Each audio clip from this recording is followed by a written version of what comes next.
Good morning. This is the Dr. Oba T'Shaka show. And today we're going to have a very interesting discussion with the foremost scholar on the Reverend Dr. Martin Luther King. And the topic is the real Dr. Reverend Martin Luther King, the revolutionary Dr. Martin Luther King. And so this is going to be an interesting show for many of you. First, before I get into this, I want to note that our viewership has increased on the show that we did on the C.O.R.E. Last week it was 25,000.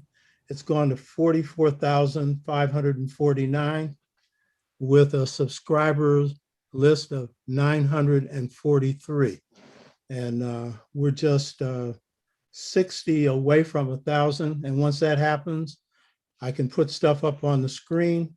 We have faster algorithms. There's all kinds of stuff that happens. And a few of these advertisers have poached on my site and I'm kicking them off.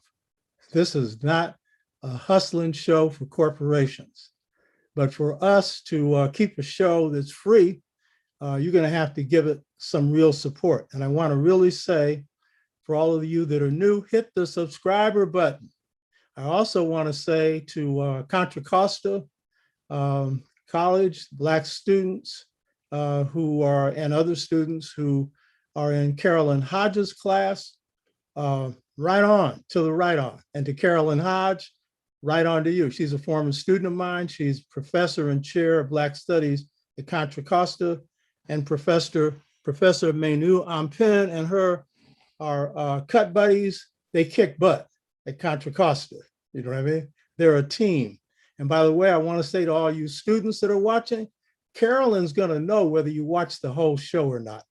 She's got a system for that. So hit the subscriber button, everybody, and let's take off. This topic today is a topic that's very important. April the 4th was the anniversary of the Reverend Dr. Martin Luther King's assassination. And so, we wanted to set this time aside to honor him. Professor Manu Ampim is a special person to me. You're very honored to have him in your presence. He's one of our best scholars. And I'm real hard on everything, starting with myself. So I don't put too many people in the category of best. You know what I mean? You gotta be the best. And what I like about Professor Manu Ampim is he's a researcher, he's a writer. He also teaches at Contra Costa College, but he's a community scholar so that he shares his information with the community, and he's a conscious scholar. I've known Manu for a long time. Before I knew him, I knew his father. And his father was active in a group that we had called Buffer, Black United Front for Educational Reform, organized by myself and brother Oscar Wright, who is now in his late 90s. He's a multimillionaire. He lives in the heart of the Black community, and he's Mr. Education. He is one tough, beautiful brother. And so it's there where I met Manu's father, and then got to meet Manu. And I remember when we first met, one of my conversations with Manu was, man, you need to get a gig because all this work you're doing here, you can't be broke. Broke's no joke. And he went ahead, got him a gig, an appropriate gig, a hard working gig, because Contra Costa, you got to teach 5 classes. I don't think you know what that means. That is rough, rough, rough. I had to teach 4 at San Francisco State. Then they reduced it to 3. UC Berkeley, only 2. Some universities, only 1, because you got to do preparation. So it's rough work teaching, that many classes. But then he's also doing other work. So what distinguishes his work from a lot of other work is he goes to primary sources. And this is also what's going to distinguish what he has to say about the Reverend Dr. Martin Luther King, that he's done his homework. Manu, could you give the viewers a little background on yourself? Um, who were the major influences, or who was the major influence on you becoming a conscious African? Tell us about your educational background and your scholarly interest, because I know it's not just on the Reverend Dr. Martin Luther King. Dr. T'Shaka, I appreciate the intro and glad to be with you on your program. Congratulations. I know that when you were working hard to launch your program and even in retirement, that just means retirement from the establishment. It doesn't mean retirement from the ongoing work. And I'm glad to be with you today. Well, my background, I've been trained in Africana studies to really do original or primary research. I did my work actually at Morgan State University. And for my master's thesis, I actually chose the topic of the revolutionary Dr. Martin Luther King, where I took it seriously, whereas many students, they just kind of just go through the motions so they can get their degree. But for me, I wanted to make a contribution for the ages. And when I was working on the project in 87 and 88 and 1989, I don't think you remember this, Doctor, that when I was developing my work on the revolutionary Dr. King, I had a stack of firsthand sources and uh, and I had original material, speeches, and I actually called you from Morgan just to check in, make sure that I was on the right track as a young scholar. And I asked you about Malcolm and Dr. King and their similarities, and you were gracious. We spent maybe a little bit of time on the phone, and so you really confirmed what I was learning in my work, because I was not only concerned about making a contribution regarding my work on Dr. King, who's the most misrepresented and misunderstood figure in U.S. history, but I also wanted to embrace African civilization. So I'd done quite a bit of work around the world in a couple dozen countries to do original research by going to museums, institutes, libraries, and then in the field, going to pyramid sites, temple sites, tomb sites, and ancient residential sites. And the biggest influence on my work as a professional historian and an activist has been none other than Dr. Chancellor Williams, the researcher who wrote The Destruction of Black Civilization. And what inspired me about Chancellor Williams's work in the 1950s is that he went to 26 African countries and did research in 105 different language groups. So I was inspired by that. And then in terms of just the sheer manliness, I was inspired as I began to look more and more at the revolutionary Dr. King. And so my work expands now more than 3 decades.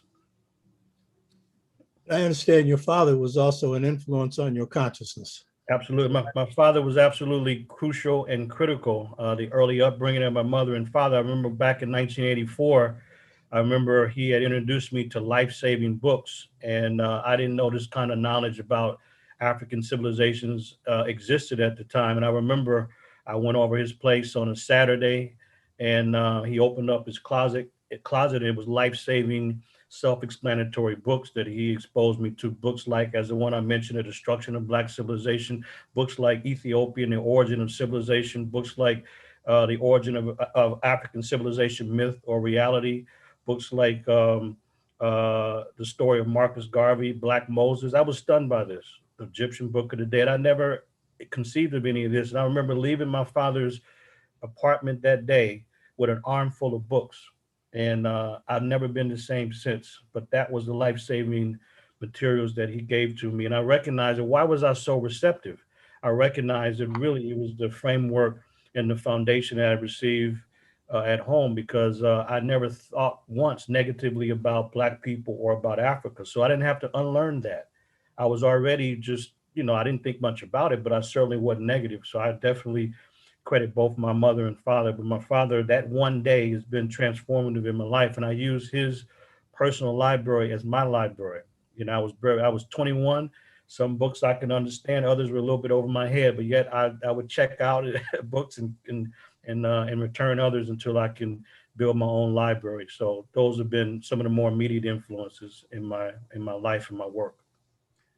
Yeah, I hope that viewers observe something here, because you hear me constantly talking about the strength of African American, or what I call new African culture. And we're going to be examining one of the examples of that strength the Reverend Dr. Martin Luther King and the movement that he was a part of and a leader of. And we often underestimate the strength of our culture. And in this particular case, next to God, for the last 4 sessions, most of them at least, we've been discussing God within and the spirit. And we're going to see how that plays out with the Reverend Dr. Martin Luther King. But next to that, in African culture and African American culture, is family.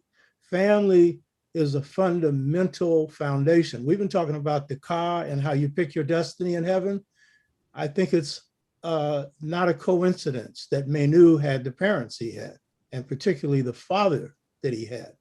And so don't discount the strength of your culture. And we're going to be examining it in great detail. Now, Manu, in the context of the Black freedom movement of the 50s and the 60s, how do you view the Reverend Dr. Martin Luther King's historical significance to the Black freedom movement?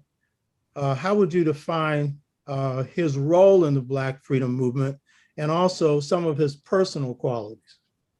Well, I appreciate that question because we really have to re-examine that. And something you just said a second ago, Brother Oba, is that, in terms of destiny and all of that, one thing that's important about Dr. King is that he understood that he was a world historical figure. And he began to understand that he had a particular role that only he could fulfill. So he would always talk about, and he would use a German term called the Zeitgeist, which means spirit of the times. And King translated as a revolutionary spirit.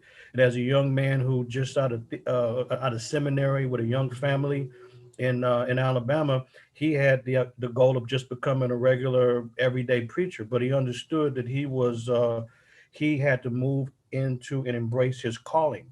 And his calling was for him one in which he had to embrace. It's not something that he went out to do to be a leader, but he became a leader. And one of the things that drove Dr. King was his absolute strength and unable to be co-opted or misdirected. This was a man of tremendous principle and character. And folks don't recognize that he started his work in his mid-20s. So he had a lot to learn. And who in their mid-20s embraces their life mission? And very few. But for him, it was a bigger calling and a bigger mission. And I think the role of Dr. King was one of a transcendent leader, somebody who had the ability to communicate with even the people in the community without degrees, without formal college or academic training, because him as a PhD and as a minister, he's used to presenting. He had the incredible ability to articulate and understand things, but to the average everyday person. That's why when local organizers were working, Dr. King was always central to that. He was an organizer too, but his bigger role was as a spokesperson and a visionary to move people towards action. And one of the things that has to be known about Dr. King, he wasn't just a minister with a gospel on Sunday. He had a political gospel, he had a economic gospel, and a social gospel. So when he talked about the beloved community, for King, it was about taking the principles that people often talk about in religion or spiritual systems and making it a reality in the community. So he had a practical gospel that he lived by on a regular and consistent basis. And this is what made him such a strong leader, because he was someone who embraced his wasn't an occupation, it was his vocation in life. And this is what helped me to understand that even in the most difficult times, you cannot doubt. You can't doubt the outcome. You have to move forward because that's your role, that's your goal, and be able to be that unique person, whether people understand it or like it or agree with it. Doesn't matter. There's a fundamental difference between an occupation and a vocation. That's one of the things that I fundamentally learned from Dr. King, and that's why so many people were drawn to him, because of the strength of his manhood and his unswerving commitment. Very well put. I would like to add a few things and partially to piggyback off of what you said. More than anything, he was the maximum spokesperson for the Black freedom movement, because there were really 2 wings of the movement. One that really developed out of the movement, which was the Black Power, Black nationalist wing, but there was also the Malcolm wing, of the movement, but he was the maximum spokesperson for the Black Freedom Movement, which was the most important movement of its time. And this is what a lot of the radicals in the North missed. They be running around talking about, oh, I couldn't take that head whip and all the rest of that stuff. But they were missing the fact that, first of all, the masses had rose up in the South. That was the Montgomery Bus Boycott. And then it threw forward leadership. And so the masses made a decision, and under most difficult circumstances, where to be Black, you could be lynched for just being in the wrong place at the wrong time. It took a whole lot more courage than for us to stand up on a soapbox in New York or somewhere else and proclaim our revolutionary beliefs. So he was an expression of that. And without that movement, no Northern movement. Without that movement, no King nor Malcolm, by the way. You know what I mean? So don't underestimate. So your point about him being a spokesperson, I think that hits the nail on the head. Yes, sir. He really wasn't a great organizer. He definitely was not an administrator. He had other people who did the organizing, but he was the spokesperson for the movement, and magnificent spokesperson, poetic spokesperson. And in the movement, he was called the Lord. The Lord, yeah. Because he had that royal dignity. It wasn't just his name. That's everyday Black people. Everyday Black people have this royal quality about him, and he had that in spades. So the other point, you made about spokesperson is King was an expression of the best features of our culture, but he only understood that to a point, because we haven't really analyzed our culture. And we'll go through this as we go through the show. But he made a comment in the Montgomery Bus Boycott. I didn't start this boycott, but when the people called on me, I stood up as a spokesperson for the people. And it's your point, he didn't come in to be a leader. He was pushed into that role. That was his destiny. But the other thing is, this conforms to African conceptions and African-American conceptions of leaders. Leaders are not the dictators. Leaders at their best speak for what the people want and dedicate their lives to it. And so that was the heart and soul of the Reverend Dr. Martin Luther King. And your point about incorruptible, that cannot be emphasized enough, because it's a rare quality. How many people get in the midst of a struggle like this and the temptations take them down? And we're basically talking about the temptations of money and power. And women. Yeah, well, the women part, now he had a problem with that, but it didn't take him down. So he had shortcomings, you know what I mean? And he also had some picturesque ways of describing why he did that. I won't go into this show on that. It might not be appropriate, but the point is they were manly instincts, but he went to an excess on that. He wasn't perfect, far from it. So for you to see that's important, because a lot of our conscious people, they got problems with some of this, in terms of King, because it's always associating him with his tactics and not looking at what the overall thing about him was. Now, what is the primary research that you've done on the Reverend Dr. Martin Luther King? And what I want to say is Manu is a researcher. He goes into primary material. He doesn't just go off of what someone else had to say that had already written it. He's going in and going into new stuff. Yes, sir. Well, the firsthand and primary research that I've done on King, I've spent hundreds and hundreds and hundreds of hours at the FBI headquarters in DC. I've gone to the archives there. I've gone to the King Center in Atlanta, not just to go and see a couple things here and there, like his shoes and his Bible and his tote bag, things like that. No, but to go upstairs to the archive. I went to the Mooger Archive in Boston, where there's a King collection there. I've looked at all of his press conferences, his speeches, his sermons, his interviews, all of these records. He wrote 5 books as well. And so I combed through all of the King records, interviewed people who work with Dr. King who weren't in his organization, the Southern Christian Leadership Conference, but who were in the Black Power movement, mainly Willie Ricks, Brother Mikasa, and Stokely Carmichael. I specifically talked to these great revolutionaries about Dr. King and my work.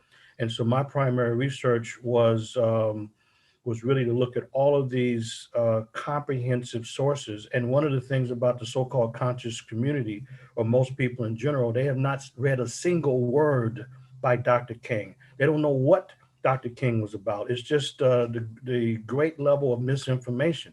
People hear a speech here or a speech there, but they haven't gone to the text. They haven't gone to the record. So we've been set up and duped by people who've misrepresented Dr. King. And when I did the primary research in the King archives, for example, I was really amazed. I'll give an example.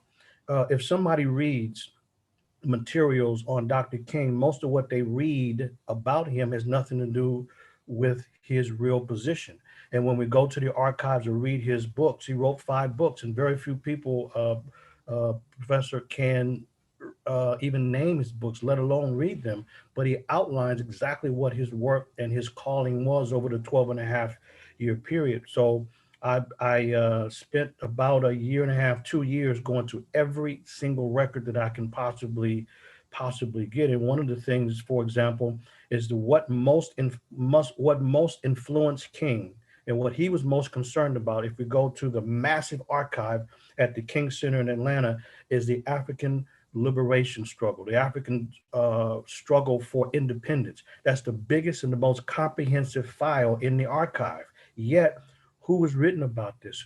Who even articulates the fact that he had relationships with revolutionaries on the African continent who were using arms to fight for independence? So what we have instead is authors like, I'll put it out there so people are very clear, David Garrow, who wrote Bearing the Cross. And it just so happened when I was working on my master's thesis on the revolutionary Dr. Martin Luther King and going through the archives beginning in 1987, David Garrow's book had just came out, and so did the book by Taylor Branch, Parting the Waters. These are two outsiders. These are two white scholars who are not a part of the Black freedom movement in any kind of way. Dr. King's organization was based in Atlanta, and Taylor Branch lived in Atlanta. And he said that he never met Dr. King because of quote unquote disinterest. What do you mean disinterest? Here you have human beings being brutalized and dehumanized by a vicious, as King was saying, handiwork of white society. And this man had no interest in assisting in any kind of way. And then after the fact, when all of the smoke is cleared and is safe, then he comes out and writes a book and gets a Pulitzer Prize. But when we look at David Garrow's book, he mentions that Dr. King was keenly interested in the African liberation movement, and that was the biggest file. He says that and never writes a single additional word about it. And yet it's a 800 page book. So I used that statement to go to the archive and look for that African file and saw that this was a distortion of King. And so doing the original research, everything we think we know about Dr. King has little to do with facts.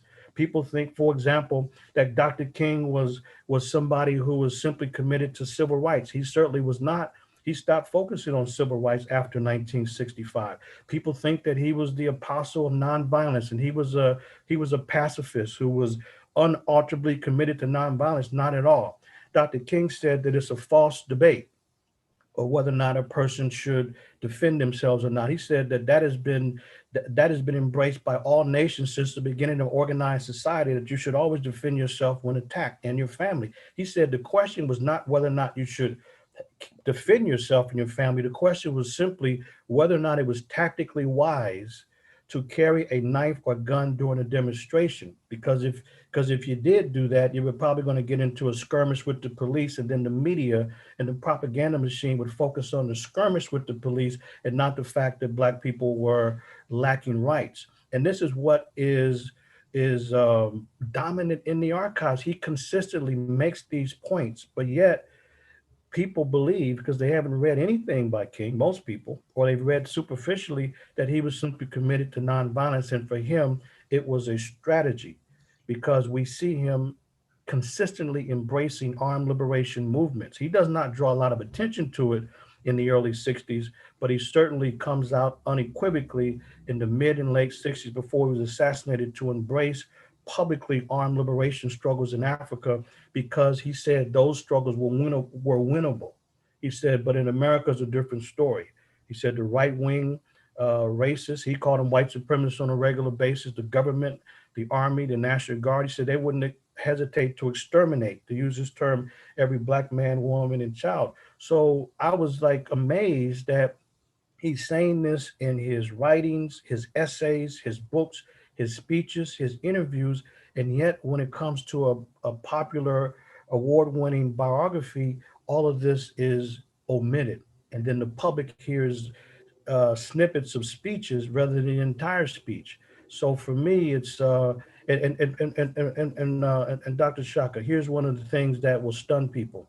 The most popular speech, and here's where the careful analysis comes in. The most pop, I would say, arguably, the most popular speech in the history of America is the "I Have a Dream" speech. It's certainly one of the most well known. Yet, that is that speech has not been listened to by most people. It's a 16-minute speech. What people get is the last 4 minutes, the "I Have a Dream," but they don't listen to the first 12 minutes, and they don't even drill down. So all those people who quote criticize King, they don't know anything about King. First of all, he wasn't in there to talk about a dream. He was there, to, as they said, to demonstrate for jobs and freedom and to dramatize a shameful condition. But not only that, he says twice in the "I Have a Dream" speech when he criticizes the horrors, quote unquote, the horrors of police brutality.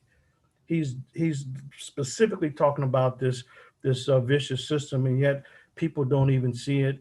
They don't read about it. They don't know about it because it's popular to misrepresent King. Even with the most popular document, you have people that will use ellipsis marks when they publish it, so they don't have to publish the very part of the speech that they are uncomfortable with because he condemns police brutality twice and he talks about the vicious racists in Alabama. And a lot of times those very words are edited out of the most popular speech in the history of the country. So my work has taken me to all the archives on King and to read carefully all of his materials.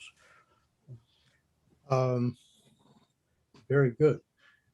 That's why we got you on the show. By the way, I want to point out to the viewers, we only bring in the best on this show. You hear me? And what you're hearing here, this is the best. Brother Jacques Kondo, when he did his evisceration on the assassination, showing the multiple forces involved, he was the best on that.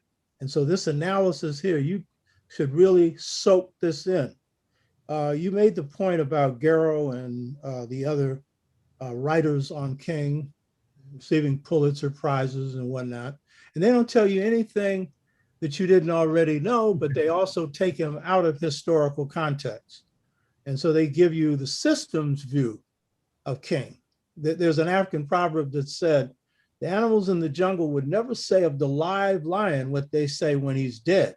You know what I mean? And so, yeah, Malcolm was the same thing. So you can go into all this mystification and basically regurgitation of facts, but not really looking at his growth, his development, what he was and what he became. Now, you make the point about his position on Africa. Give a few examples of some of the relationships that he had with African leaders and some of the impact that the African liberation movement, the movement for independence, had on his own thinking. Okay, yeah, I appreciate that. One thing that should be known is that Dr. King was very close to the African liberation movement throughout the continent in the 50s and 1960s, long before Malcolm and other Black nationalists. King, for example, went to the inauguration of Sadioufo Kwame Nkrumah in March of 1957. So Ghana was the first independent African country in West Africa. Most people say all of Africa is not true. Sudan was independent in 1956, so Ghana is the first in West Africa.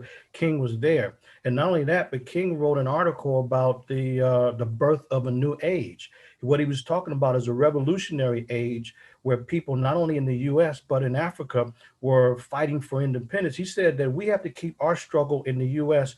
close to our brothers' struggle in Africa, quote unquote. And he said that these are the same struggle at root, quote unquote, is white supremacy and the contempt for life.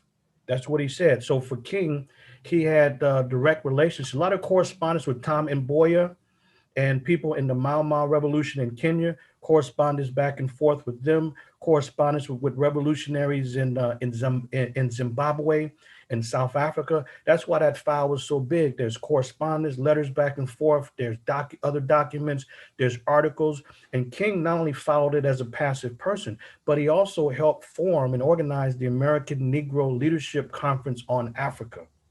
And the American Negro Leadership Conference on Africa in 1962, they formed an effort to to do what they could to embrace those African revolutionary movements in a practical way by changing public policy to support them, helping to raise money, and so like for example, and Dr. King and this group, they publicly, without hesitation or reservation, called for the support of revolutionary movements. Like for example, and this is only Dr. T'Shaka, this is only known in the archives. This is why it is propaganda for people to listen at these Pulitzer Prize winning authors and other phony biographers who carefully either write a superficial book, or if they do go to the archives, I got a stack of original documents. So they can't say it ain't so. So the American Negro Leadership Conference on Africa, for example, in November of 1962, because of the revolutionary movement in North Africa. It was taking place in Algeria, Tunisia, Morocco. We're talking about, as I said, Kenya, Zimbabwe, Mozambique, Angola, and they embraced those revolutionary movements. And so what the organization said is that they, quote unquote, rejoiced with those nations of Africa who have taken their place in the community of free nations. So what were they talking about? They were talking about Morocco, Tunisia, Algeria, and they all achieved their independence from France through armed struggle. They didn't say, "Hey, we support them, but we really uh, wish that they would really, do it peacefully." No such thing. Also, 1964, the same organization, they made it very clear. They said, "We support the nationals of Angola and Mozambique in their struggle for freedom and independence." And so that was actually in 61. And they continued in 64 to call for the support. And they said every support should be given to these revolutionary movements. King was a member of the American Negro Leadership Conference on Africa. He also was a board member and one who helped shape the policy of the American Committee on Africa. And George Hauser was the head of that group. George Hauser took a visit to Africa to firsthand be able to report on those revolutionary movements. And they publicly, without hesitation or reservation, also called for the support of armed revolutionary movements. And so Dr. King, what most people don't understand, when he started to criticize the US government against its involvement in the Vietnam War, and he said that America is the greatest purveyor of violence in the world and that we need to support the Vietnamese and pay them reparations. King had already taken that position, not only through those organizations, the American Committee on Africa and the American Negro Leadership on Africa, but he also, in his major speeches, he also took the position of embracing the revolutionary movements, regardless of whatever tactics or strategies that they were using.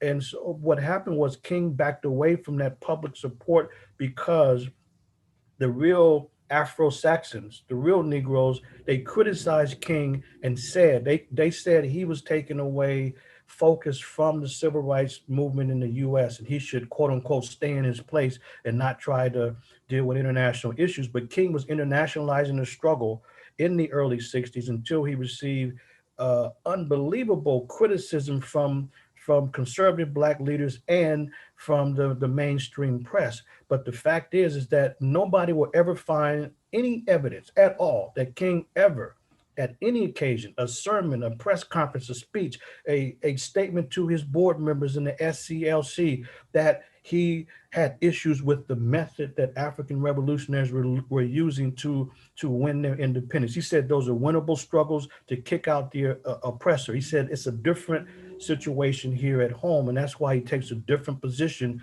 regarding self-defense or armed struggle in the U.S. He didn't think it was winnable.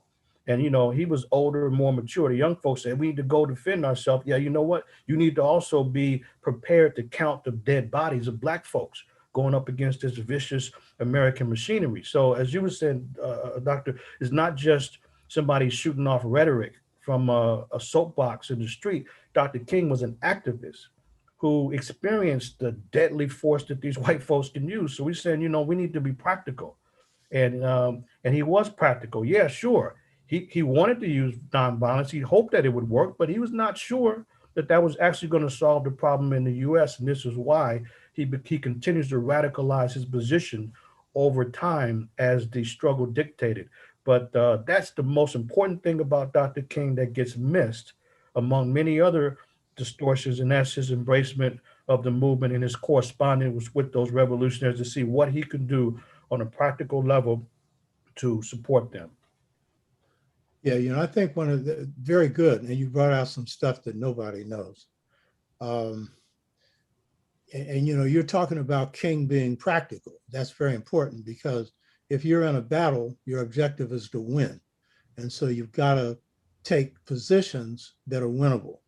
And in the case of King's position on Africa, again, I really want to stress this, because a lot of the people who listen to this show, a lot of Black folks, period, do not know our own culture and don't respect it that much, even though they live it. And the very things they love are most African, and they don't even know it's African. And King was a manifestation of some of the best features of African-American culture, just as Ella Baker was, just as a whole lot of Fannie Lou Hamer was. And she came out of some rough circumstances, you know what I mean? Mm-hmm. And so one of those features of the culture that we should note, Africa didn't come up with the idea of African unity. That didn't come from Africa. That came from enslaved Africans, and it came from Africans in the Caribbean, particularly Trinidad. Trinidad produced the largest number of Pan-Africanist intellectuals, but the grassroots throughout the Caribbean. And that came from the recognition that we didn't no longer remember what part of Africa we came from, but we embraced all of it. And it came from the wisdom of the masses who realized Africa, not one part of it would be free unless all of it was free. So in 1900, when Du Bois attends the first Pan-African Congress called by Sylvester Williams, who was from Trinidad, and his Congress is not counted, the first Pan-African Congress held in London. And Du Bois issues this statement of the problem of the 20th century, the problem of the color line. And then Du Bois takes up those Pan-African Congresses until the fifth Pan-African Congress, where he is the honorary chair. And by then Garvey's dead, but Garvey's ghost is hanging over that Congress, and one of his wives is attending. And so it's this idea of African unity, and then the unity of Africans worldwide. This comes from our culture. King was expressing that, but because in his pinnacle position as a maximum spokesman for the movement, he was viewing it at even from the mountaintop, looking down, seeing that what's going on and how does it globally connect. And I would say the most important thing about King is that he entered the movement one way, he changed. And he was open to learn. He was a good learner. And this is a real key point. Absolutely. So those points are very important. What you just heard Manu talk about ain't in no books, people. Some of you need to go back and listen to this show more than once. And some of you only listen for a half hour. You need to watch the whole thing, because I'm presenting books, chapters and books. This is a chapter on the Reverend Dr. Martin Luther King, the revolutionary. And Manu, sooner or later, is going to put his master's thesis into book form. Needs to come out because his analysis on King is the best. And you're just getting a slight indication of it. Now, you stress the importance of knowing the two periods of Martin Luther King when it comes to his political life and activism. What I want you to do on this part is just describe King's first period of activism and specify some of the specific achievements made during this period, some of the specific methodology he used that led to that, some of the setbacks and what he learned from it, just in the first period. Okay. And then, if you don't mind, Brother Oba, I want to show just a slide to give people a visual of it, and also challenge the audience as we are talking in the program now, is to, from your own resources or you whatever you need to do, make a list to see what. Here's make a list of the 5 books that Dr. King wrote, and I guarantee hardly anybody. Well, you know what? I think as of a few months ago, somebody online put books on our website, but generally most people can't get it because there's books written that are not what he wrote, and people put King's name on it. So there's 2 periods in the political career of Dr. King in his 12 and a half years, from 1955, late 55 with the Montgomery bus boycott, to April 4th, 1968, when he was assassinated. So 12 and a half years. But that political career is divided into 2 periods. He divided his work and the Black freedom struggle into 2 periods: the civil rights period and then the human rights period. And right now, I want you to focus on the civil rights period, because we're Okay. going to come back to the human rights period. There's a reason why I want to separate it. Okay. All right. So the civil rights period is a period that Dr. King called the reform period. So this was from 1954 to 1965. And the reason why he started that civil rights period, he called it that, by the way, civil rights period 54, because that was the Brown versus Board of Education decision, where the Supreme Court ruled that it was illegal to segregate children on the basis of race in the public school system. So he said that was the legal turning point. And then he says sometimes, it depends on what speech he's given or what sermon he's given, sometimes he says that this civil rights period began in 1955, when the Montgomery bus boycott started in December of that year. So King would talk about the legal turning point with the Brown decision in 54. And sometimes he would talk about the psychological point where the Montgomery bus boycott starts. So that first period, Dr. King says, is the legal turning point to challenge the Jim Crow system. But the psychological turning point was important because he said laws declare rights, but they don't deliver the rights. The people themselves have to go out and act. And he said that this first period was an important period. It was a psychological turning point because nobody can ride your back unless it's bent. So during this period, in the Montgomery bus boycott, they just wanted, because under the Jim Crow segregation laws, Black folks had to go on the bus, pay their dime, and physically get off the bus and then enter through the back. And if there were open seats in the front of the bus, didn't make any difference. You stand in the back as a humiliated person who's not a citizen. So Black folks had no rights to go in the white hotels, motels, restaurants, any kind of public facilities. It was Black folks and then with white folks. And so Dr. King believed early on that these were moral issues. Now, he was a minister.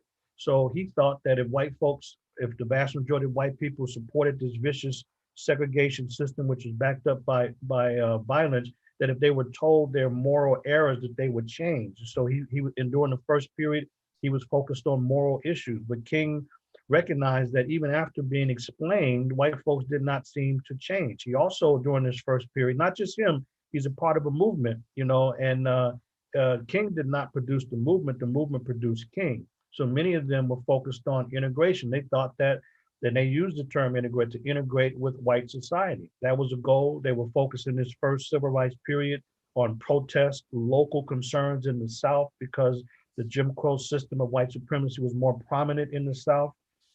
He focused quite a lot on nonviolence. And then towards the end of this period, which ends in 1965, he's focused on a dream. But King recognized that something's afoot here. We've been demonstrating and protesting and challenging, as he said, on a regular basis, not just white racists, but white supremacists. It's his term. He's not talking about people in the KKK or the White Citizens Council. He's talking about, they use his phrase, the vast majority of white folks. And so he was a vast majority guy. He didn't never said all, so you couldn't trap him. He said the vast majority. So they had different demonstrations, whether it was Montgomery bus boycott, which lasted for 381 days. It was successful. Montgomery lost tons of money and they had to back up and back down. And so the Montgomery Improvement Association, they made some progress that Black people would be treated respectfully. But so that was kind of the beginning there. But all over the South, he participated in the Albany movement in Georgia. He didn't fare so well there, but there's a Birmingham movement in Alabama. They never called it Birmingham. It was always Birmingham, because of the vicious white supremacists bombing churches, bombing houses, bombing any meeting places that they could. And so then there was Selma movement for voting.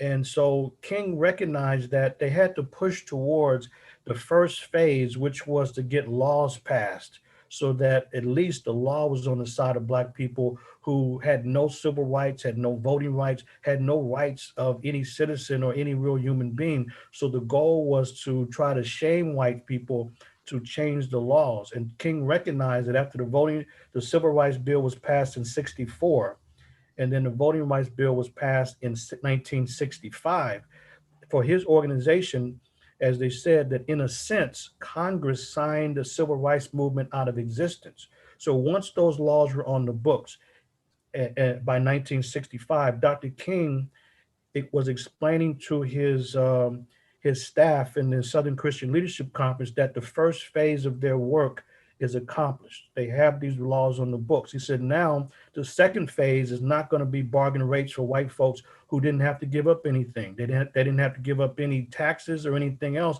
But because some of the laws were now on the books, Dr. King said that helped to assuage the guilt of white people who obviously were exposed as nothing but a group of folks presiding over a savage anti-Black system. He said, so they got off quite easy with this first period. And so King begins at the end of 1965 to explain in his writings, in the conferences with his staff, that what the first part of the civil rights movement accomplished and what it didn't accomplish. This is what he said, for example. He said, first, even though we gained legislative and judicial victories during this period, he's talking about 55 to 65, these legislative and judicial victories did very little to improve the lot of millions of Negroes in the teeming ghettos of the North. These victories did very little to penetrate the lower depths of Negro deprivation, particularly in the North. Secondly, he said, however difficult it is for us to admit this, the changes that came about were at best surface changes. They were not really substantive changes. And finally, he says, this is in Frogmore, South Carolina. He's talking to his staff why they needed to move to the next phase. He said, a third thing that is necessary to see here is that while the period, talking about the civil rights period, represented a frontal attack on the doctrine and practice of white supremacy, it did not defeat the monster of racism. And we must never forget that the roots of racism are very deep in America. So he's explaining why they have to nationalize their work and start to work in the northern urban ghettos and move beyond civil rights to a much more broader focus on what he began to start calling human rights and the acquisition of power. So King recognized that they had to make the shift. And so here's a man now, he's not in his mid 20s. He's got a decade of struggle under his belt, and now he's in his mid 30s. He's a seasoned veteran activists who understand that there's a next phase ahead of them. And so most people, I would say 99% of the people, this is all they know about Dr. King, and that is the first phase. He moves away from these first phase areas of focus, and he starts to focus now on the second phase, or he called it the second period, which was the human rights period. And this is the King that emerged when the hot coals hit his lips and the fire was coming out of his mouth, and he's now operating on a different level. And this is the King that upset the media, upset the government, upset all these folks. They gave him a Pulitzer Prize during the first period. That seemed to be a victory. But as soon as he got that Pulitzer Prize, Pulitzer Peace Prize in '64, he was condemned by the FBI. He was praised by some, and he was condemned by others. But the fact is, things began to change. So he was okay as long as he's talking about peaceful demonstrations and all that. But when you start talking about power, then things drastically change for Dr. King. So 65 ends that first period. And this is not what I came up with, is what he consistently discusses himself. Yeah, very good. And there's a reason why I want to do the separation in these two periods. First, that's a very good analysis. And again, as a good scholar and a good researcher, you're talking out of his mouth. In other words, you're giving stuff that he actually said, how he perceived it, And then, of course, there's the reality that that reflects what was really happening in the broader movement. I just want to go back and just make a few points on some of the points you made. The Montgomery Bus Boycott. He would correctly define that as a psychological turning point, because what he says about that is he saw the birth of what he called the new Negro, that Blacks had a certain amount of fear instilled in them by this violent system, but that fear was being thrown off. And there was a new self-confidence, a new pride in themselves, because Blacks took on the system. And for me, it's one of the reasons I joined the Black Freedom Movement. I wasn't that conscious, but I saw what it meant for 97% of a Black community to stand up. In the history of America, 97% of white people have never done the same thing on anything. In fact, it's rare for any people to. 97%. They stood strong against threats, terror, everything else. And they had victory. And that was the beginning of the end of what you call legal apartheid. So that was a very significant victory. It showed the power of the masses when they moved, but it was also the middle class. Every sector of the Black community was involved in that. And it was a movement that the Blacks didn't think, let alone the whites thought, would be successful. And in fact, Ella Baker, Rosa Parks, who was in a leadership training at Highlander 2 weeks before the Montgomery Bus Boycott, I pointed this out on another show. She said, the Negroes and Montgomery will never get together. We're too divided. Little did she expect that she would be the lightning rod, and that a guy named E.D. Nixon, who actually laid out the strategy, because every movement's got to have some strategists, and he had been planning this one for a long time. And as some people know now, Rosa Parks had been a secretary in the NAACP working with E.D. Nixon, who was a Pullman car porter, organizer, and member of A. Philip Randolph's union. And so he's grassroots. He's the one that makes the decision to push King into the leadership. That wasn't King's decision. And in fact, there's a story, and I know you know the story, where E.D. Nixon, after Rosa Parks arrested and everything, and he's going to make a move, he calls Reverend King and says, well, can we have a meeting in your church? And he said, I'll think about it. I'll call you back. And then E.D. Nixon called him back and said, and then King said, yeah, you can have the meeting. He said, well, I already organized it. It was going to happen anyway. So that was the grassroots. And also E.D. Nixon said, I made the decision to raise this man to the stars because the power structure had not put their hands on King, meaning he hadn't been broken in. He wasn't one of these Negroes, pork chop eating people who were running around here speaking one way to Blacks and another way to whites. He didn't know what he was going to be, but he saw that he had some potential. So that Montgomery Bus Boycott was a significant historical turning point. And it was an indication that things are changing. And so the psychological awakening, but the political empowerment. The other thing is they found a method that worked. In this case, it was a boycott, a method that worked. Then the student sit-ins that spread across the country. Again, we underestimate our culture because Ella Baker made this observation. 55,000 Black students sat in lunch counters and stuff. And when I joined C.O.R.E in 1960, that was the main motion we were responding to as we built the San Francisco Freedom Movement. Ella Baker said that the sit-in movement spread because of extended family networks. Again, another feature of our culture. Family is second. And so those networks, those word of mouth messages that went from one Black community to the other, built that movement. So that was, again, now you're seeing something happening Southern-wide. King didn't start that. Absolutely not. He was pushed into that position. Exactly. And then Ella Baker is now acting executive director of the student of Southern Christian Leadership Conference. And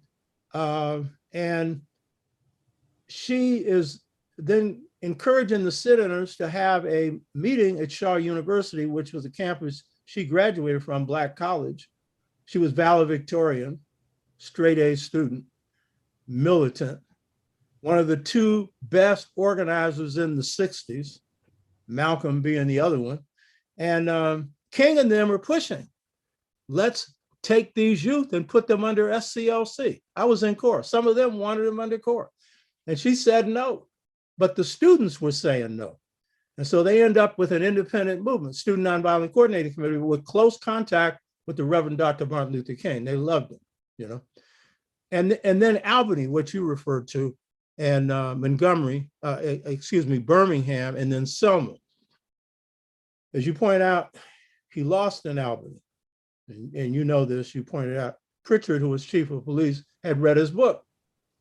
He wasn't your normal bulldog racist. He knew coming down on the movement violently would give it life. So he let him go to jail and stuffed the jails, but he filled up the county jails. And then when King got out, what they had promised, they didn't follow through on.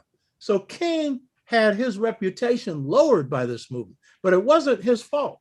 The local leadership that thought that the demands were going to be met. They believed in these good white people. Yeah, good for what? Birmingham, I think, was real key because that was his best planned movement, Operation Confrontation. They had learned from their mistakes in Albany, and so they orchestrated a movement that depended, as you pointed out, on a bulldog, in this case, Bull Connor, public safety commissioner, to sick his dogs and do everything else violent. And that would build sympathy for the movement. That was his technique of the mass movement, of the marches. And it was a guy who was a major organizer, James Bevels, who made Birmingham happen. I was in contact with our field secretary, Ike Reynolds, and he was telling me, because we dispatched him to Birmingham as our representative. So he told me two things. I don't know if you know this one. Robert Kennedy came in to Birmingham and threatened King with an IRS suit if he didn't pull out. Did you know that? I did. And King did not trust Robert or John Kennedy. These were politicians looking out only for themselves, you know. And that same year in '63, that was the March on Washington. So John F. Kennedy tried to stop the March on Washington because he was embarrassed. How in the world could this be some great civil rights president when one of the greatest demonstrations for civil rights was a stone's throw from the White House? King did not trust them, and he knew the Kennedys were without moral compass. And that's why you never see King embracing any of these politicians. Vote your own conscience privately. That was his position. Yeah. So, yes. Bobby had his phone bugged. John was trying to separate him from his advisor, Stanley Levinson, who was a Marxist and Jewish and radical, and gave him good advice. But that was a part of a network. Ella Baker and a few others made up that network. They conceived of the name Southern Christian Leadership Conference. You know what I mean? So Birmingham was key for a couple of reasons. For the first time in the movement's history, you have this term, the power structure, gets introduced. Up to this time, you know, as you point out, it's a moral movement in the South and so forth. But in this one, King has what he calls Operation Confrontation. So he takes on the power structure. And that's important because at that time, the people that ruled the country claimed, well, we don't know what power structure. C. Wright Mills had wrote a book, The Power Elite, but they were acting like there's no such thing. It made people conscious of how the country was being run. And I'm sure it opened King's eyes. And so that Operation Confrontation was a confrontation with the power structure of Birmingham. King had learned from Albany he needed leverage, so there was economic part to his movement of boycott as a part of a mass movement against segregation. That movement produces civil rights legislation. That's the key point. King's movements got results. And then out of that, Bevel's wife comes up with the idea of Selma. And now Diane Nash. Diane Nash, who was a great organizer. She's still alive. And then they were poaching on SNCC territory. But the fact of the matter is, this was a necessary movement. I was there. I was a March Marshal, got arrested there. So the point is that march from Selma to Montgomery, spurred on by the Raymond Pettis Bridge incident, creates a national momentum, and it forces Johnson to enact a voting rights bill. So the point is, these are the high points of that movement. And out of that, King has learned certain lessons. And as you point out, he realizes this phase of the movement is over. And that's perceptive on his part, because a lot of people at this point, by 65, are simply confused in the movement. They got different ideas about where the movement should go. And some are moving in a socialist direction. Some are moving in a nationalist direction. Many were just going out to get the goodies that they could because they thought that was what the movement was about. So King was perceptive to see that this was a change. This was a different period. So let's go into the second period, which is the one I know you're anxious to get into, to sink your teeth into. Describe why 1965 is viewed as the turning point period in the Black freedom movement, and why do you describe the period after 1965 as King's second period? What crises and challenges did King have to respond to after 65? And how were they qualitatively different from the challenges that the Black freedom movement faced prior to 65? Okay, yeah, appreciate it. I would say it's kind of simple, really, in the sense that King himself laid out the first and the second period. And this is why it was so interesting, is that a person doesn't even have to do what I did and go to the archives. These are like public documents. And his last book is Where Do We Go From Here? Chaos or Community. He lays out a pretty good part of his work in that one book. He wrote 5, but that one, he lays it out. So in terms of the two periods, Dr. King said there was 2 phases, and sometimes he calls it the Black freedom struggle. Sometimes he calls it, the Black struggle for freedom or liberty, and so forth. And so he said that after as you were pointing out, the Civil Rights Bill was passed in 64, and then the Voting Rights Bill in 65. For King, the laws on the books were important because now the police couldn't beat Black folks up unless they were doing it illegally. He just felt that they had to get the courts on their side to give them more leverage, and there needed to be victories in order to keep the movement moving forward. But King said that the second phase, beginning in 1966, he said it was the realization of equality. That's how he phased it, the realization of equality, and that white people would not, because they would not be able to get by with quote unquote bargain rates, where they can allow Black people to go into different facilities, lunch counters, parks, hotels, other facilities. And so he talks about that, but he then discusses on a regular basis the transition from the first to the second period. So for him, it wasn't just equality, but he recognized there had to be power. So Dr. King, as he's moving with the movement itself, he begins to talk about human rights in the second period and the acquisition of power. And his understanding, it evolves, it moves forward as he was an activist in the movement, obviously. And with the James Meredith March Against Fear in June of 1966, this is when, well, actually, excuse me, even before that, in January of 1966, there's a shift.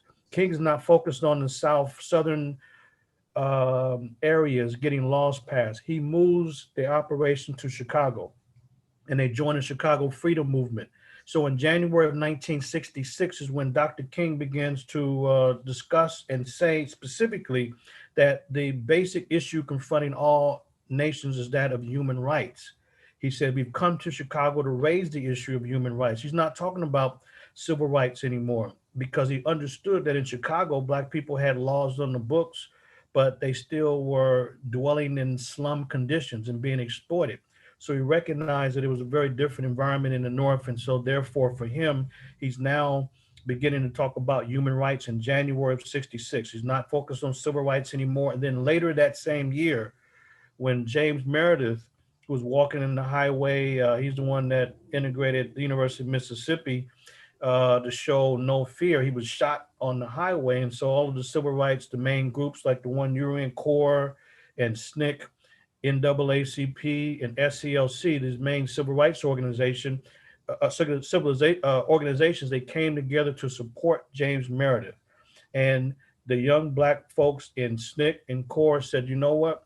This is different. This is our battle. This is our turf. This is our issue. They told all the white activists in SNCC and others, thanks for what you've done in the past, but this is our struggle. You got to go. So they abandoned the agreement. They weren't talking about integration anymore. Black folks said, you know what? We're going to carry our weapons and defend ourselves against these races. So they weren't talking about nonviolence. They weren't talking about integration. They did not allow white activists to continue. So this James Meredith March turned into the Black Power March. And so the NAACP pulled out. They said, we ain't a part of this. The more conservative members of SNCC pulled out, like John Lewis. I'm not a part of this. The more conservative members of C.O.R.E pulled out, said, we're not a part of this. But SNCC moved forward as well as the new leaders in C.O.R.E, and all of SCLC stayed with the Black Power March. So King was being radicalized in the midst of the movement. And so when Stokely because, SNCC had already been saying Black Power for Black people. They were using that phrase already in the South, Black Power for Black people. So that was not unusual. But what happened on that march is that Brother Mukasa Willie Ricks, he was the one who was like, they call him the Reverend.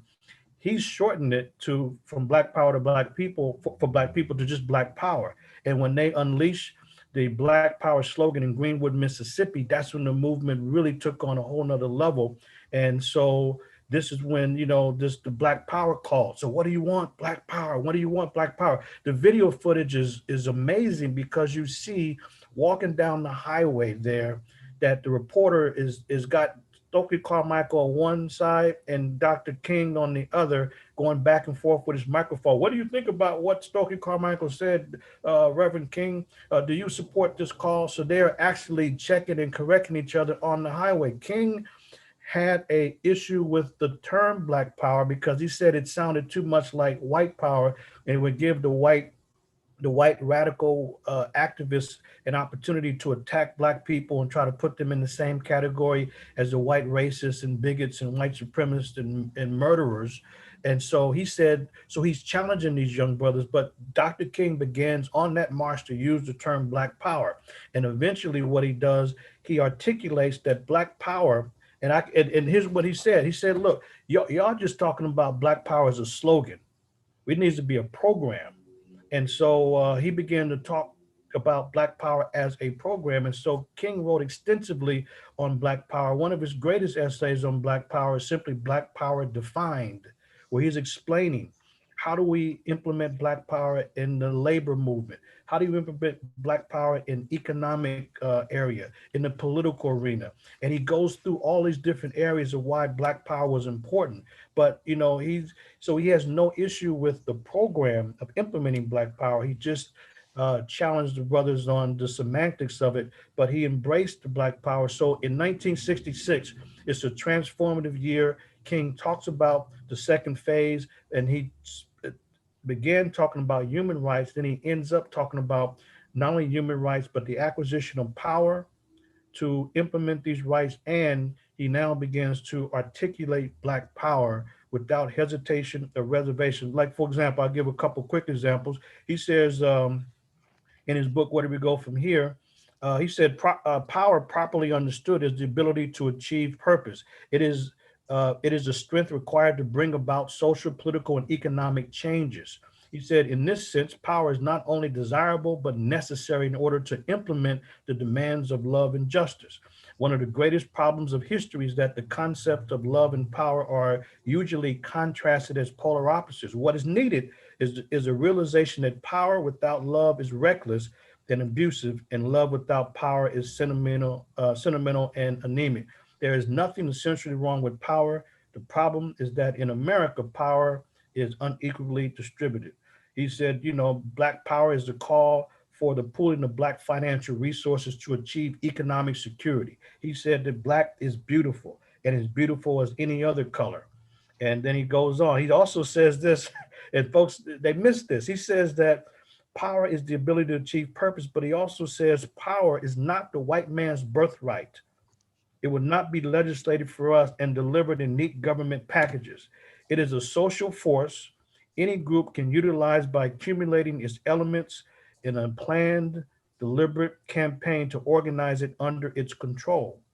And he goes on and says quite a lot more, but it's not the white man's birthright.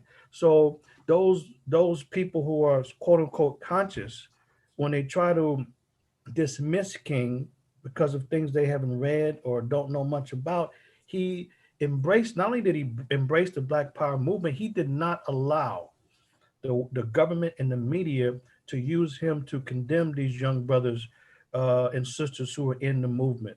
And when people are rising up in rebellions, not riots, but rebellions, when after this voting rights bill was passed, and yet Black folks still don't have any rights, you passed the voting rights bill on August 11th, 1965. 5 days later in Watts, they rise up and say, we don't respect that.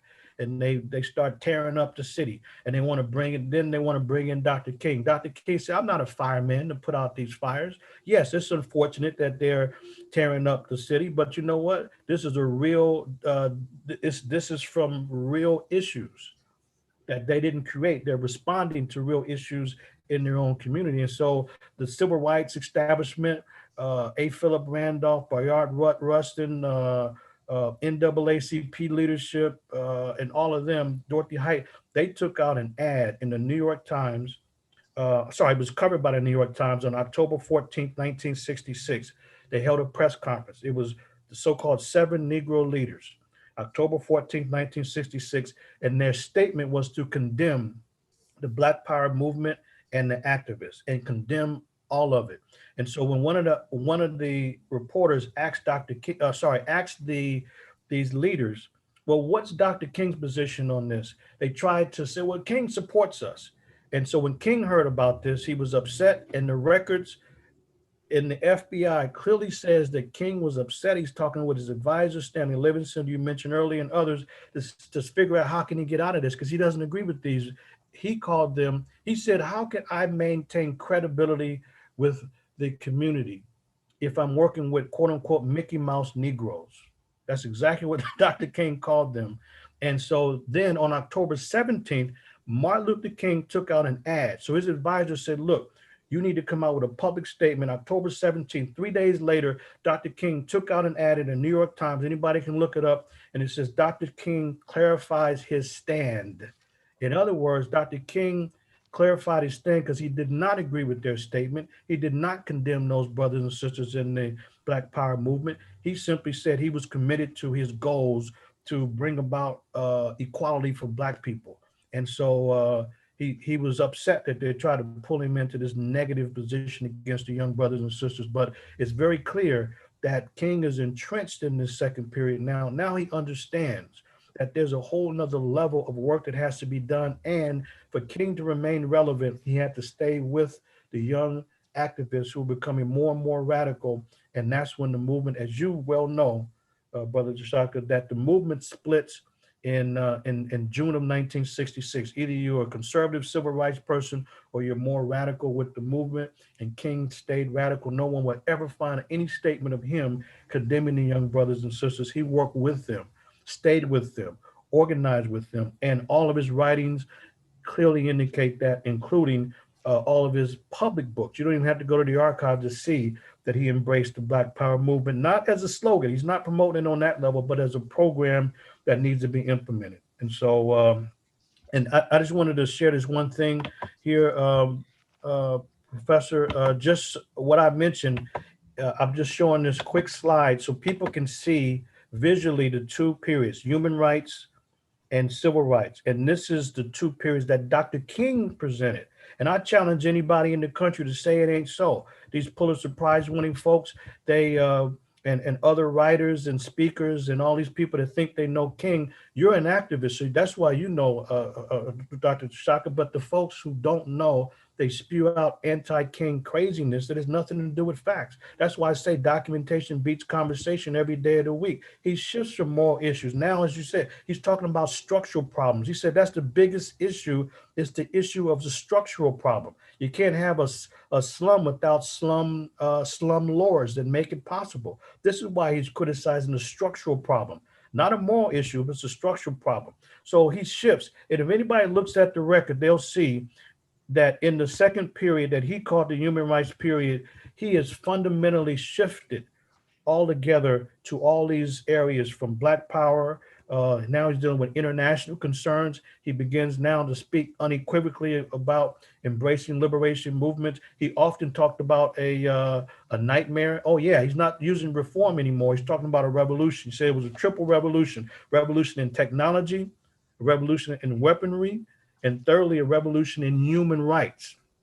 And that's what is the focus of Dr. King as he emerges in this second period to challenge folks. And he consistently told his, I'll give you, he told his staff that this is the areas that we must focus on. So if anybody is calling Dr. King a civil rights leader, they've distorted Dr. King. He's not only that, he moved beyond that. If they're focusing on him in just integration or focusing on the dream, they've distorted Dr. King. So these issues in the second period, they're prominent and they're dominant in every phase of not only his speeches and writings, but in his practice as well. And he lays out where do we go from here? And he's laying out all of these items in the human rights phase and not simply the first phase. So this is why it's really important to do the research. And one final thing is that in terms of human rights, which he's not usually looked at, in 1965, his organization, S.C.C.,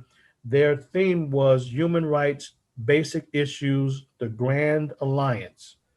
And then in 1966, same thing, their national theme of his organization, where he was the president of the S.C.C., he said in 66, human rights, the continuing struggle. So it's very clear that in 65 and 66, his organization's national focus was on human rights as they turned the corner. And so this is the King that really has to be known if we're going to understand the real Dr. King and not allow the public to continue to distort his legacy as an activist. Wow. Uh-huh. That's what I say. You know, at church, you say, uh-huh. Right on, brother. I want to add some stuff because, you know, I've been in the mix, more than the mix. By the way, I met the Reverend Dr. Martin Luther King in 1964. It was in the midst of the Bank of America campaign, which was the biggest job campaign in the Black Freedom Movement, the biggest bank in the world. And he had been attending a meeting with Reverend or Rabbi Alvin Fine, who was a part of the white establishment that did not support the San Francisco freedom movement, which was the only successful freedom movement in the North, the only one that kicked an entire power structures behind, but he could support the Southern one. And I mean, that's basically how the power structure in the North reacted. They were for the South, but they weren't for the North. You know what I mean? And so I had scheduled a meeting with him, and I'm a broke community organizer. You know what I mean? I was driving my girlfriend's car. You know, I didn't own a car. And so I meet him at Rabbi Alvin Fine's place, and King then allows me to get in his car. Now, I only had 25 cents in my pocket. Organized, we didn't get paid nothing in the North, you know, nothing. And so my mission was to get him to endorse the Bank of America campaign. Now, he was going to the Cow Palace, and Malcolm had made observations on this rally at the Cow Palace later, and it was a fundraiser held by the Baptist Ministers Union and other ministers to raise money for King's organization. And Malcolm would observe how there had been some arguments in the NAACP over the amount of money King was getting and all the rest of this stuff. King didn't care about money. By the way, he got a Nobel Prize and all the money went to the movement. Malcolm didn't care about money either. And that's a real key point. Yes. If you love money, you ain't gonna love your people. Get that one straight for this hip hop generation. Yeah. You know what I mean? Money don't come first. Your mama told you people come first. You know what I mean? So I explained this movement to him. I just explained the Bank of America campaign to him. And at that rally later that evening, Abernathy would also speak. And by the way, Abernathy gave a better speech. It was short, but it was one bad speech. So I said, Reverend King, we want you to endorse this campaign. And when you speak, say something about it. Because we were in the tail end of it. It had been a 6-month campaign. By that time, it was probably around 5 months, 3 months of negotiations, 3 months in the streets. We had been in the streets now 2 months, and it was statewide. And it was a masterful campaign. It was after a buildup. We had built a Black United Front in San Francisco under the guidance of Will Ussery, who had been chair of C.O.R.E before me. He went to Birmingham and learned lessons from Birmingham and suggested we build a Black United Front. And in the spirit of the San Francisco freedom movement, we weren't into ego. And we had excellent relationships with all the groups. Either he or I should have chaired that Black United Front. And by the way, it's the only successful Black United Front organized in the 60s. Very important. And we decided, no, we're going to put a guy named Dr. Nathaniel Burbridge, who had 2 PhDs, one in pharmacology, one in medicine, in charge. He would be a co-chair. And a sister named Ardith Nichols in the Hunters Point, head of the Bayview Hunters Point Citizens Committee, would be the other co-chair. That gave us the unity of 2 Black communities, the Fillmore and the Hunters Point. And then that launched a 3-pronged mass action, 10,000 person campaign against the hotel and restaurant industry, against Auto Row and the Bank of America. Hotel and restaurant led by the ad hoc committee. Ad hoc committee was made up of UC Berkeley students, headed by a sister named Tracy Sims, a person who had stepped aside from San Francisco State at 18 and was leading that. And so they led that campaign. And then the NAACP under Burbridge. And what I want to say about this movement in San Francisco, Burbridge was one of 4 militant heads of the NAACP in the 60s. And there's no acknowledgement of him. The NAACP needs to acknowledge him. Robert Williams in Monroe was one of the militant ones. Medgar Evers was another. And then the head of the NAACP, Cecil Moore in Philadelphia. And then it was Burbridge in San Francisco. And Burbridge had set up the medical system for Indonesia. The American government would overthrow Indonesia and murder 1 million Indonesians. And it was under the leadership of Sukarno, and before the government was overthrown. And when Burbridge went to Indonesia, he set up the medical system for Indonesia. And when Sukarno came to San Francisco, the only person he wanted to meet with was Burbridge. So we put him in charge. I'm saying that as background because we did what King was trying to do. When he moved to Chicago, we had already mastered the urban environment. And it's too bad he didn't learn lessons from us, because we could show him how to deal with this northern environment, because the tactics he used in the South would only partially work in the North, only certain ones. And we learned from the South. And you know, we got some lessons from the South. One of the lessons that I learned that we shouldn't learn, when King took on the power structure in Birmingham, Will Ussery, who had been chair of C.O.R.E before me, wanted to do the same thing in San Francisco, take on the whole power structure, the political, the economic, the educational, the police, you know, all of them. I'm a strategist. I said, no, you don't do that.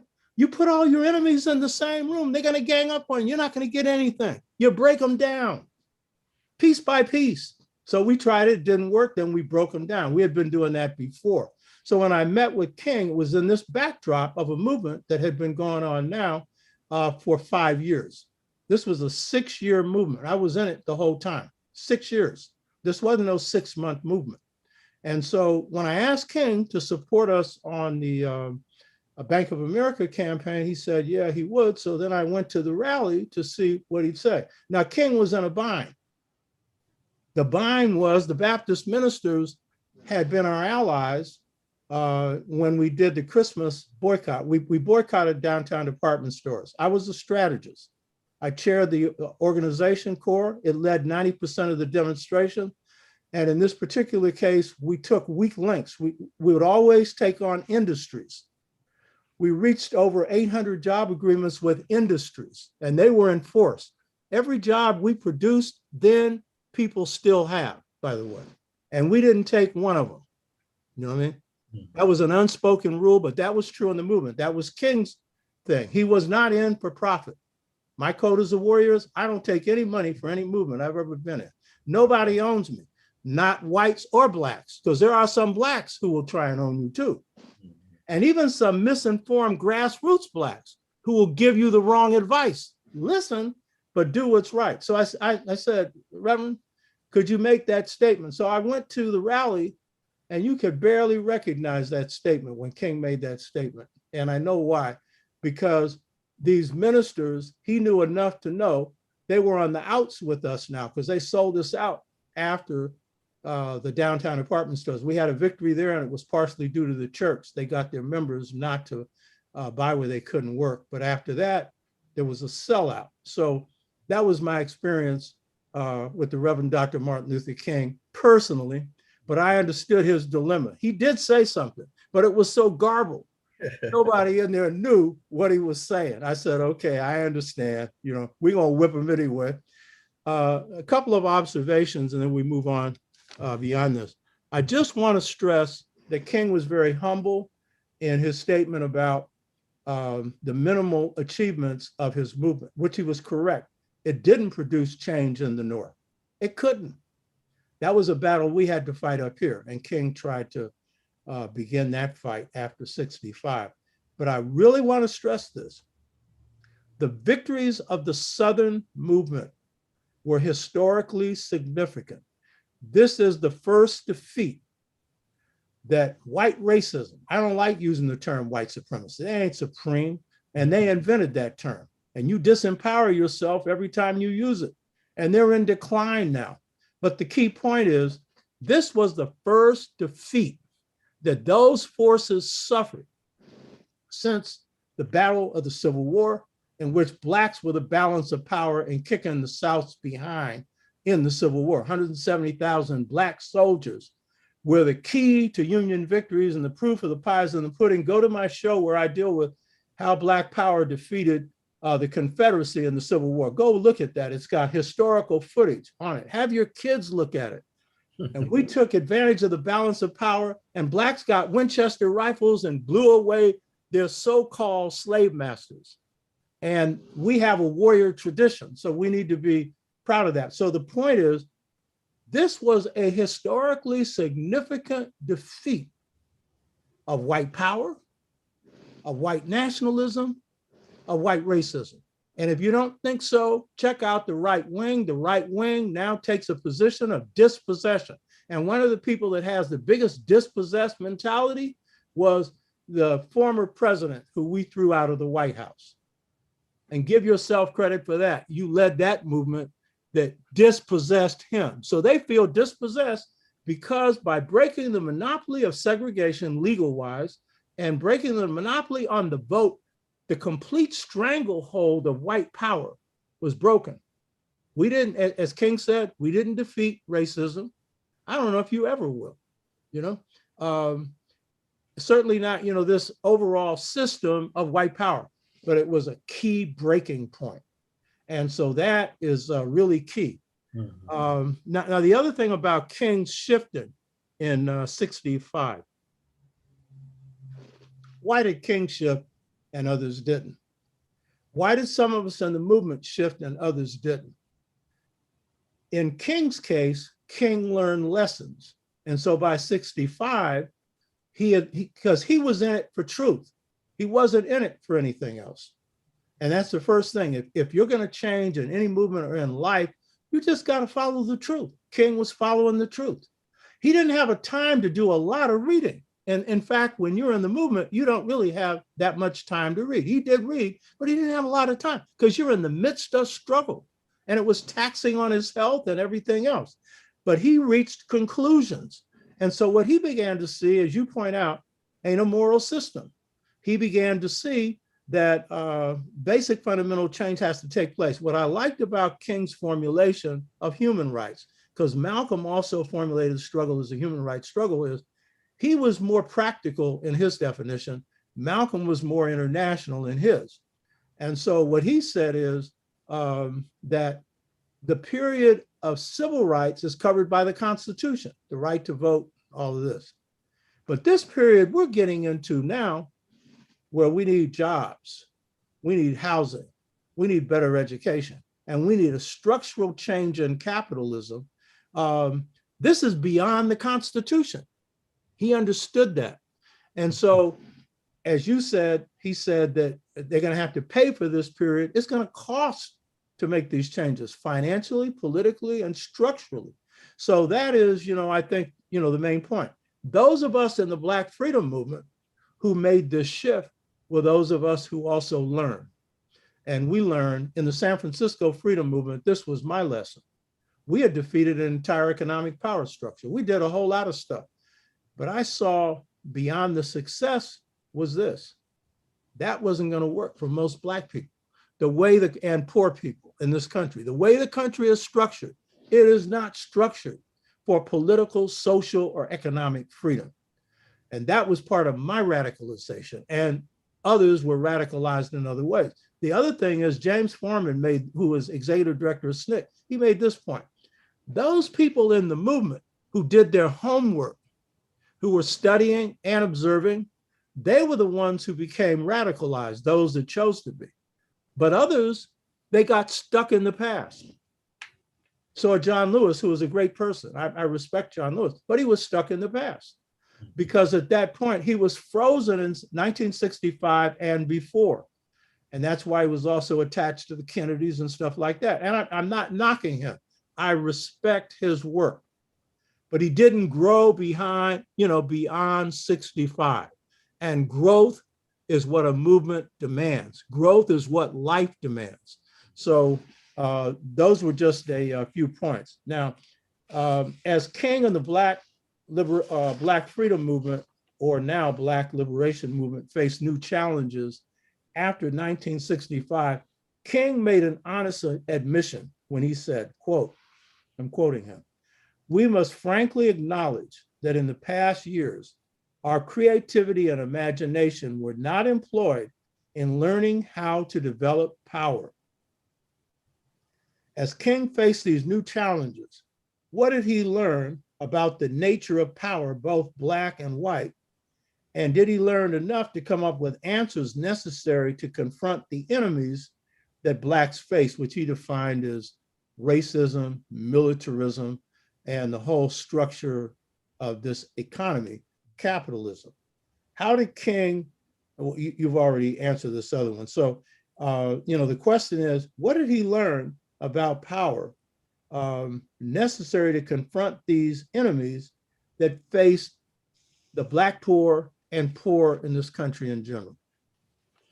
Yeah, that's the key part for King, because as you were just alluding to, is he always talked about the triple evils of racism, militarism, and materialism.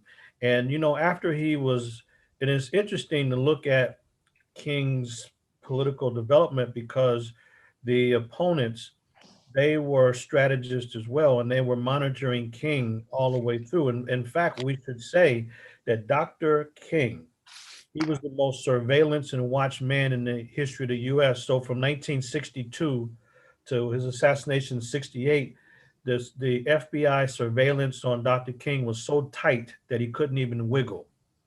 And so they always had a strategy how to try to knock King out of his lobby. And one of the things that they understood is that this man was not committed to this so-called liberal philosophy that Dr. King. So what happened was in 64, Dr. King was given the Nobel Peace Prize when he never said a word about peace. He had no relationship to the peace movement. He had not participated in a peace demonstration, but yet he's given a Nobel Peace Prize in 64. And when he gets the prize, he goes to Scandinavia. He gets this prize, which is named after Alfred Nobel, who was anything other than peaceful. Alfred Nobel, this man was absolutely violent. He created dynamite, for example, in 1867. In fact, Noble was somebody who made tons of money in developing armaments. But when King went, he started looking at Sweden and Scandinavia, and he came back with a completely different understanding. And that's when he began to systematically condemn the US capitalist system and said it's not a moral problem, but a structural problem. And so King understood the only way to challenge this structural system in the US is that there needed to be the, as he would always say, the acquisition of power. And that's when he started. He said the king would say things like this to get his his colleagues to understand this is a new phase now. We have to acquire power, as he consistently discussed and talked about.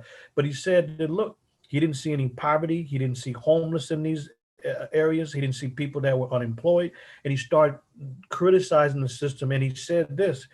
So he started calling themselves a socialized Democrat. He didn't want to use socialism and get trapped into any system because he had problems with both capitalism and communism. But one of the things about King is that as he addressed the issue of a structural problem, he consistently talked about acquiring power. And he said that, hey, you know, if the world is 2/3 or 3/4 water, why do we have to pay water bill? And he begins to talk about the whole system of systematic exploitation of Black people and the poor. And he understood that that was a structural part of the system. You can't have poverty without wealth. So he always talked about, you know, the lonely island of poverty in a vast ocean of material wealth. So now he's somebody who is not only putting and keeping in the forefront the Black struggle, which was a struggle by folks who did not have power, but he understood that it was also a class issue. So he began to expand beyond just the Black community in the South. Now he's in the North. Now he begins to think internationally about how to internationalize the struggle and reach out. And he said that in terms of coalitions, far more progressive than other folks. In terms of coalitions, he said that unity does not mean uniformity. Doesn't mean that we have to agree on everything, but there's points of convergence. So this is when we now see is that for Black people in acquiring power, he also noted that would intersect with other groups. And so King began to look at how do we now bring in those that are disfranchised among the Mexican American community, Puerto Rican community, Native American community, and even Appalachian white people who are in tremendous poverty. And so King began to conceptualize a class movement against this upper class system that exploits the poor. And so this is why for King, it's not about anything other than going to the depths of the American problem and dealing with the issue of acquiring power. But he understood that, as he said, racism is as native as the pine trees, the sagebrush, and the buffalo grass. It's always been there. So we're going to have to confront this, as he would always say, the monster of racism and acquire power. So this is the focus of King, and this is why the FBI was becoming more and more concerned. And not only that, but William Sullivan, the second man in charge of the FBI, after King could galvanize hundreds of thousands of people along with his movement colleagues, they recognized it and they said, and their policy was Dr. King is the most dangerous so-called Negro in the country. They were more concerned with him because they knew they couldn't buy him off.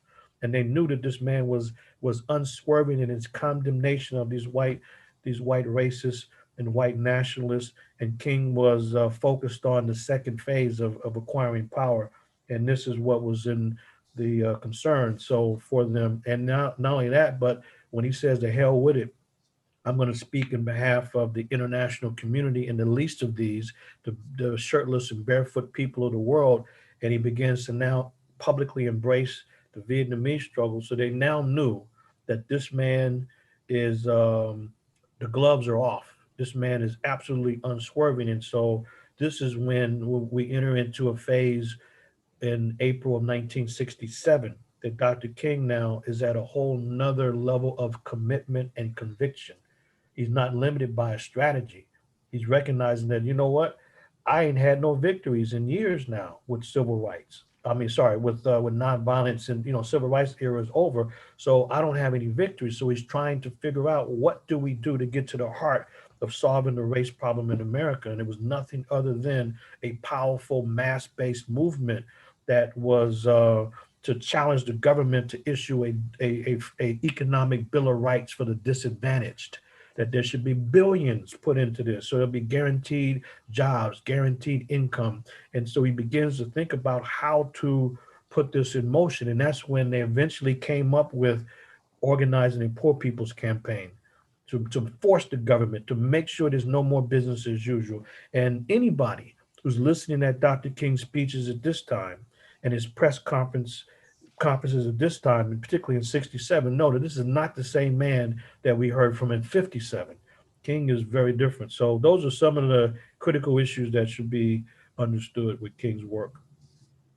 Yeah, that's very important that he had shifted to a radical position. There was right after the voting rights legislation had been passed, he met with his staff and said that there's a problem with this economic system, that you've got all this rich and you've got all these poor.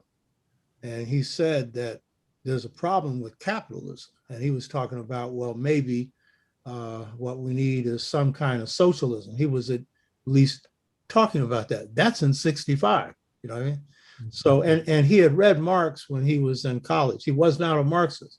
He did not like the lack of spiritual context within Marxism. But he said, well, Marx was right on how he analyzed what's wrong with the system. Right. Of course, he didn't analyze racism too well, but he analyzed the inequalities of capitalism. So that was a part of it.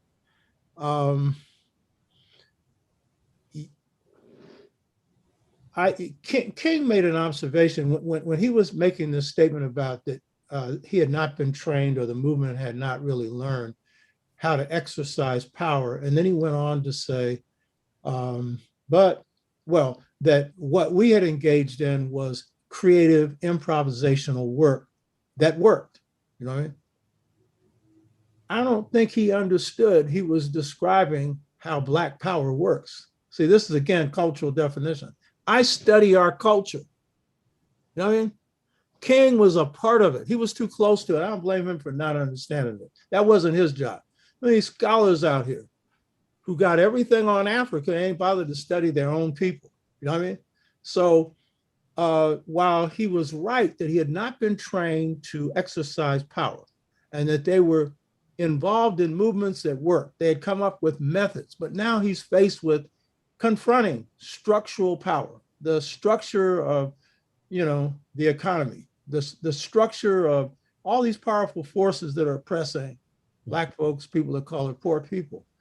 But what he failed to do was give himself enough credit. And here's the thing, in the midst of Montgomery Bus Boycott, this is what King says. He says, isn't it amazing how Black people can be so disciplined in the expression of their freedom? He didn't know he was defining one of the twin principles of freedom in African-American culture. In other words, as Frederick Douglass said, you're not going to get freedom unless you have the mighty roar of the oceans. It's going to take struggle. Well, in the African-American conception of freedom, discipline is a precondition for freedom. And in fact, discipline is freedom.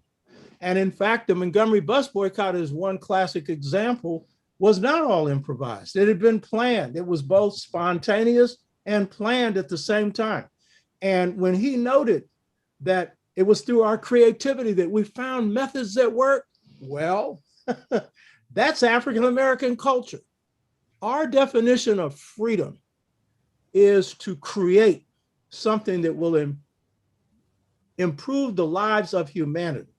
In other words, our definition of freedom is to create rather than to use power on any level for oppression or anything else. Our goal for power is to enable the human being to have their full voice. And so, in fact, he was able to move the way he moved because this was in him. You know what I mean? This was in him. Now we need to understand what's in us that works. What's good about that? It means that whenever we move, we don't even know how we're going to move until we move. That's how creative we are. Malcolm was in Ghana talking about how a day would come when we would be free and we create a new society and blah, blah. Like the jazz musician, one day we had the power. We're already doing it. And Malcolm was one of them. He was formulating some very advanced thought, because when you free the mind, everything else is going to follow. You don't need to have the new society yet. It's inside of you. So on the one hand, King had that grasp, the movement had that grasp, and to the extent that the movement operated on the culture, that's where the movement was successful. And that's why that Southern movement was so successful. So I take my hat off, not just to King, but the activists, everyday people who came up with this. You know what I mean? Like my grandmother, I talked about her before, my great grandmother came up with slop gullion, got everything out of the pantry and put it into a pot, and it looked like nothing and came up with something. You know what I mean? That's how we do it. You know what I mean? So that was one dimension of power. But the other dimension that he was confronting was the power elite. He was confronting the ruling class, people that run this country. And he was learning how that worked. But I would say today, you'd better study that. And the best book on this is a book on the power elite called Dummhoff, Who Rules America Now? This is the second edition. That's the best one that's been done on the study of the ruling class, but it's not sufficient. I'm updating my book on the art of leadership that took me 10 years to write, that deals with power. And I'm going to be substantially going beyond his analysis, but his analysis is the best out there so far. So part of knowing power is to know how they wield it. Another thing is King and the movement, because the movement was a movement of struggle, so demonstrations, boycotts, stuff like that. The movement didn't really learn how to build institutions. Institutions are the basis of power in this country. The corporate institutions run the world, but institutional power is fundamental. And so whatever kind of power you have, then one of the things you need to do is translate it into institutions. I learned that from Garvey, you know. Another thing is power. King was a manifestation.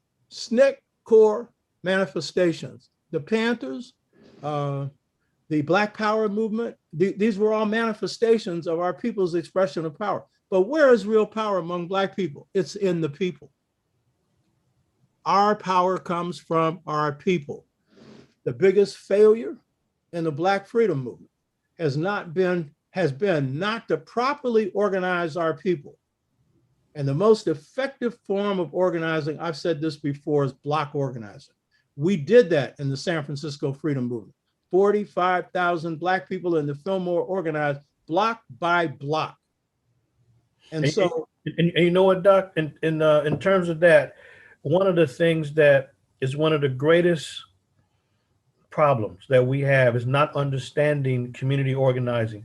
So, for example, one of the greatest examples is the Montgomery Bus Boycott, because number one, they learned from the Baton Rouge, Louisiana bus boycott in '53 that was not successful. They had too many demands. It was too diffused. They needed to focus on specific goals.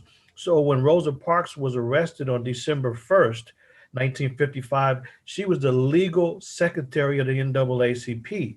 So she had been a part of those strategy meetings of the NAACP of how they were going to take on the cradle of the Confederacy, Montgomery, and the Jim Crow system. So they were waiting on the right test case. And the organizations were the NAACP, E.D. Nixon, as you mentioned, was the head of that, and the Women's Political Council, Joanne Robinson. So these were the leaders of these organizations. And so when people think that, well, it was just Rosa Parks one day got tired and didn't want to give up her seat, it's the fallacy that Black folks make too often of elevating individual leaders. It's not about individuals, it's about organizations. The group is more important than the individual. So if we look at why that boycott was successful, 99% of Black folks for more than a year, 381 days, they did not ride the bus. That's tough. 381 days, 99% compliance. So when Rosa Parks was arrested December 1st, she called E.D. Nixon, and he then got the call out to these leaders, King and a lot of other ministers and other people in the community. They already had a phone tree set up. So the phone tree was set up. The carpool was set up. So E.D. Nixon, as you said, he called King. King was, well, let me get back to you, Brother Nixon. I'm not sure. They had already organized the Dexter Avenue Baptist Church. And so Joanne Robinson already had thousands of leaflets already made up that read another Negro woman arrested. They were waiting on the right test case. So Claudette Colvin didn't give up her seat, but she's 15, she's young, and she was pregnant but not married. So, the white racists would have been focusing on her alleged immorality. They would focus allegedly on that as opposed to the issue. But Rosa Parks, she was tested. She's 42. She's in the struggle, and she's a legal secretary, and she can withstand those white racists and white nationalists that would be bombing places. And folks don't understand. It's not Rosa Parks. It's not individuals. It's the organizations that came together to form the Montgomery Improvement Association. And so, to a degree, Rosa Parks did feed into it in some interviews much later. Well, hey, Miss Parks, why did you not give it your seat? Well, I'm tired. It wasn't just her being tired that day. They had already had the strategy in place. How in the world can she get arrested on Thursday, December 1st, 1955 in the evening, and the call goes out the next day on Friday that there's going to be a boycott starting Monday, December the 5th. It's a weekend. Most people, they may have a phone, they may not have a phone. It's not the technological age. You can't tweet it out. You can't text. No cell phones. Word got out to the barbershops, the beauty shops in the community. You talk about word of mouth organizing. This was the best. So Monday, they were stunned. They didn't expect 99%. So they had station wagons, carpools, and it lasted. And then people started to find out about this great movement. They were donating money, vehicles.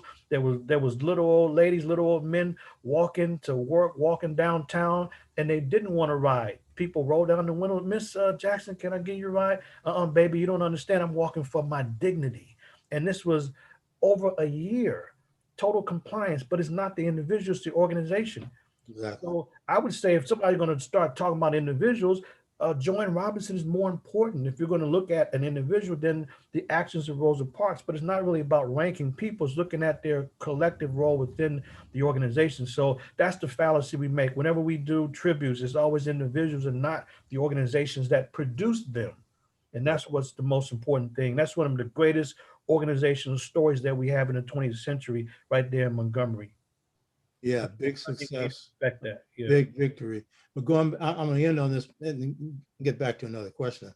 Block organizing, because that's where you put people together, and people at the neighborhood level are able to be put into units, and then around those units, they're able to build power. Harold Washington, when he was elected mayor of Chicago, I was national vice chair, the National Black United Front. I told Conrad Worrell, who was then chair, I said, you should use this to do block organizing, because in fact, Chicago's organized on blocks. It's the Irish mafia that, not really mafia, but the Irish power structure that really organized Chicago. And they send you chickens and turkeys and get you out to vote for the Democratic machine. I ain't talking about that, but they had a structure, you know what I mean? And Harold Washington, it turns out, didn't take care of his health. He was overweight. He had a heart attack. And the thing went down. Later, Lou Palmer, who was a major figure in getting him to run for office, said, we made a big mistake. We should have organized the community while he was in office. You still can, but it would have been easier because you'd have had the mayor's resources and a rallying figure to organize behind. So power is real key, and wielding power is real key. And it's no joke. And it lies in your people. Now, I want to get to two other questions and we'll wrap this up. How did King respond to the war in Vietnam? How did his position on the war impact his organization, his relationships with Johnson, his relationships with the Black establishment, and most importantly, because there's been a whole lot of stuff on how Black people themselves opposed his stand on the war in Vietnam. What was the grassroots response to King's stance on the war in Vietnam? Oh, I appreciate it. Well, King started to criticize the war in Vietnam back in '65. He was embracing liberation movements in Africa going back to the '50s, as I mentioned earlier. And when he started to criticize the U.S. involvement in the Vietnam War around '65, he was criticized by civil rights leaders in the media. But when he said, you know what, the hell with it, I'm going to embrace all of it. So King began to deal with it on another level on April 4th, 1967, when he came out with his speech Beyond Vietnam at the Riverside Church. That's the one that people quote on a regular basis. The only issue is that, some knuckleheads, they online and other places, they rename the speech like a time to break silence. No, that's a different speech, but they don't know the difference. It's Beyond Vietnam. And this is when Dr. King is not only criticizing the U.S. involvement in Vietnam War, he takes it further. He condemns the United States as the great, quote unquote, the greatest purveyor of violence in the world, my own government. And he also says this is why this is so important, because he's not only saying that, but he's calling for support of revolutionaries in Vietnam. He said these are revolutionary times. All over the globe, men are revolting against old systems of exploitation and oppression, and out of the wombs of a frail world, new systems of justice and equality are being born. The shirtless and barefoot people of the world are rising up as never before. We in the West must support these revolutions. And he goes on and said, so he's saying we need to support them. And he says that the U.S. destroyed the Vietnamese two most cherished institutions, the family and the village, and the U.S. must pay reparations. And he went on to say that, and he would always say this on a regular. He would take a John F. Kennedy quote and say, "Those who make peaceful revolution impossible will make violent revolution inevitable." So this is when Dr. King split from a lot of these more conservative people, black people, because he didn't care at that point. This is when he unswervingly condemned those people who were kind of supporting the civil rights legislation. He said Congress, quote unquote, is running amok with racism. This is when Dr. King split with white liberals, white moderate. He already had issues with the white church. Now he's got problems with government officials and these civil rights folks, because he was not working with any of them at all. He split with most of these people. So now Dr. King is most associated with the Black Power advocates. This is the group that he is embracing and meeting with. They thought they had secret meetings in DC, but as I said earlier, the FBI had everything wiretapped and bugged. It was a tight surveillance system on King. So King emerged now as a leader who is calling out for international justice and linking that international struggle for freedom with the Black struggle in the US in a way that he had not done before. Because when he got condemned, he thought he needed to keep the movement tight during that first period, but by '67, the hell with it. And he starts talking about a third world revolution, and that we had to understand why these nations would go through, as he said, the same extremism, revolution, and aggression that form our history. He's always now beginning to refer to the American Revolutionary War in the 1770s, 1780s, when the 13 colonies fought against Britain to become independent. So King is not holding back anymore now. This is a totally different man. And I would bet you this, Doc, you let people listen to those speeches. Don't even tell them who it is. Most would not think it's King. They say, who's that? Malcolm or somebody? No, that's Dr. King, the one that you didn't learn about in school. So you learn about that King who emerged, and it's a totally different man. So, but now he's been elevated to I had a dream. He's been frozen in I had a dream concept rather than his true activism. But that's when people in the movement were very concerned about associating with King because they were too safe and conservative. And that's why he called them, in his own term, Mickey Mouse Negroes. A couple of wrap-up questions here, one that I just came up with. I've been coming up with a number of them that I didn't have on my sheet.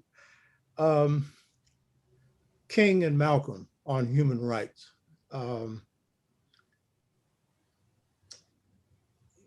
Contrast the positions, how were they similar? And what was King's attitude towards Malcolm's posture on human rights? And was Malcolm in any way aware of King's posture on human rights? Well, as you know, Doc, so most people they see King and Malcolm, and it's the same old rhetoric. by the so-called conscious people who ain't read very much at all. It's the same old rhetoric.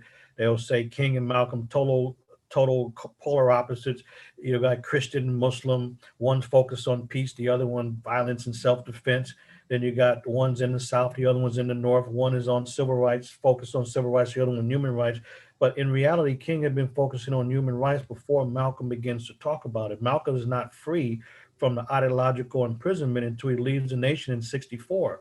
King was already clear about many of these things. So Malcolm, clearly a leader on human rights, for sure.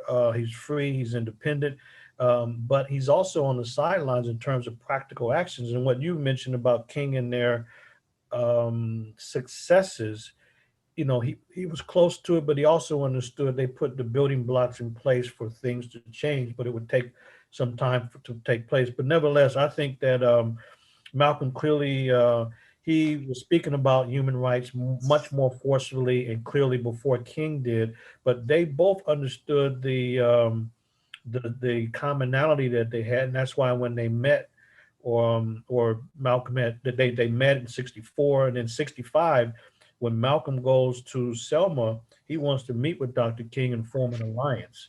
But you know, King was in jail at the time, so they didn't actually meet. But it was 2.5 months before Malcolm's assassination, or 2.5 weeks, 2.5 months before his assassination.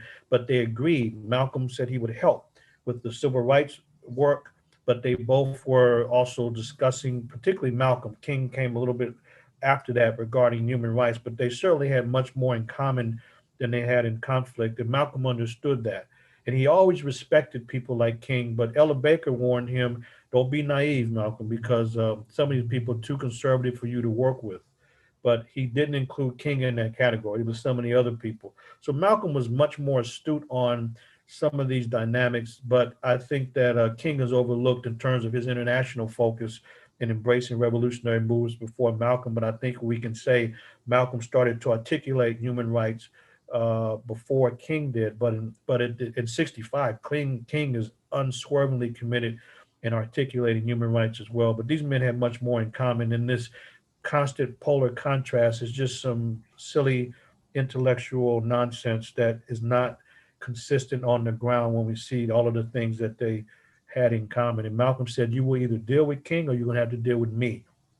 And so Malcolm understood his role, you know, beginning in 64 and particularly 65. So it was important to make sure that these brothers representing two wings didn't really come together in a practical way. So eliminating Malcolm was very important at that time. So to me, we know, as I'm sure as Brother Zach indicated, and I've known Zach, Brother Kondo, from the old Baltimore, D.C. days, but the FBI had, and the government had particular deadlines and when they wanted these leaders to be eliminated. And I think that we can look at some events that took place to indicate when they ratcheted up their campaign to eliminate both of these leaders at the time they were eliminated. If we had more time, that's important. I know that you already talked about it with Brother Zach, but I think King's assassination deserves more scrutiny as well. Yeah, we'll do that at another time. I'll just simply say the government killed him, and there's plenty of evidence for it. What the point that's being made about King and Malcolm having more in common is profoundly true. I have a speech that I've delivered. It's called King and Malcolm, Two Who Were One and Didn't Even Know It. And what I do is I list 37 agreements between King and Malcolm, and 4, you could call them differences, but they were really circumstances, like how can you be effectively violent in America? You know what I mean? Effectively, have an effective violent movement. So you're going to say that nonviolence and self-defense are in conflict. King wasn't in conflict, as you pointed out, with self-defense. And Malcolm couldn't shoot. There's a picture of Malcolm with a 30 caliber carbine with the big magazine sticking out in his window. Now I'm ex-soldier. I know how to take a weapon apart and put it together blindfolded. Malcolm had probably never shot a weapon.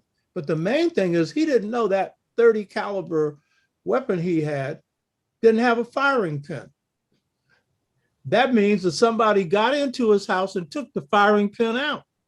You know what I mean? Huh? So like, the differences on nonviolence and self-defense ain't as great as they're made out to be, but basically, they shared a common set of views that transcended that. And that's also because the law of the universe is unicity. We're one. And they both came out of similar cultural backgrounds. One's father was a jackleg preacher, the other one's father was a preacher. You know what I mean? There's a host of things that they had in common. One of the things on human rights I think that's important to stress is that King supported Malcolm's human rights appeal. And in fact, King's attorney was close to Malcolm's. And so they were sending messages back and forth to each other. And King had sent the message that he supported what Malcolm was doing on human rights. What people don't understand is, on the one hand, and I pointed this one out before, Malcolm's position on human rights was heavily shaped by Paul Robeson, who was his first master. And Paul Robeson's not only anti-war position, but the appeal that was sent to the United Nations on genocide. And so when Malcolm took up the issue of human rights, he would often say human rights, and then he'd slip and say genocide. And that was Paul Robeson.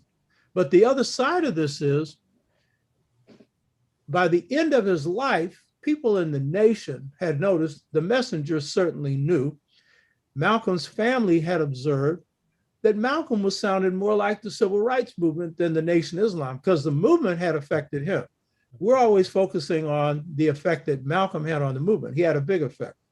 But the movement had a bigger effect on him because the movement's bigger than a single person. And so when he's internationalizing the struggle as a human rights struggle, he's internationalizing the Black freedom movement. That's basically what he's doing. He's bringing before the United Nations and other bodies, but particularly at this point, the Organization of African Unity, the charge of how Blacks are being oppressed, and it is the example of the Black freedom movement.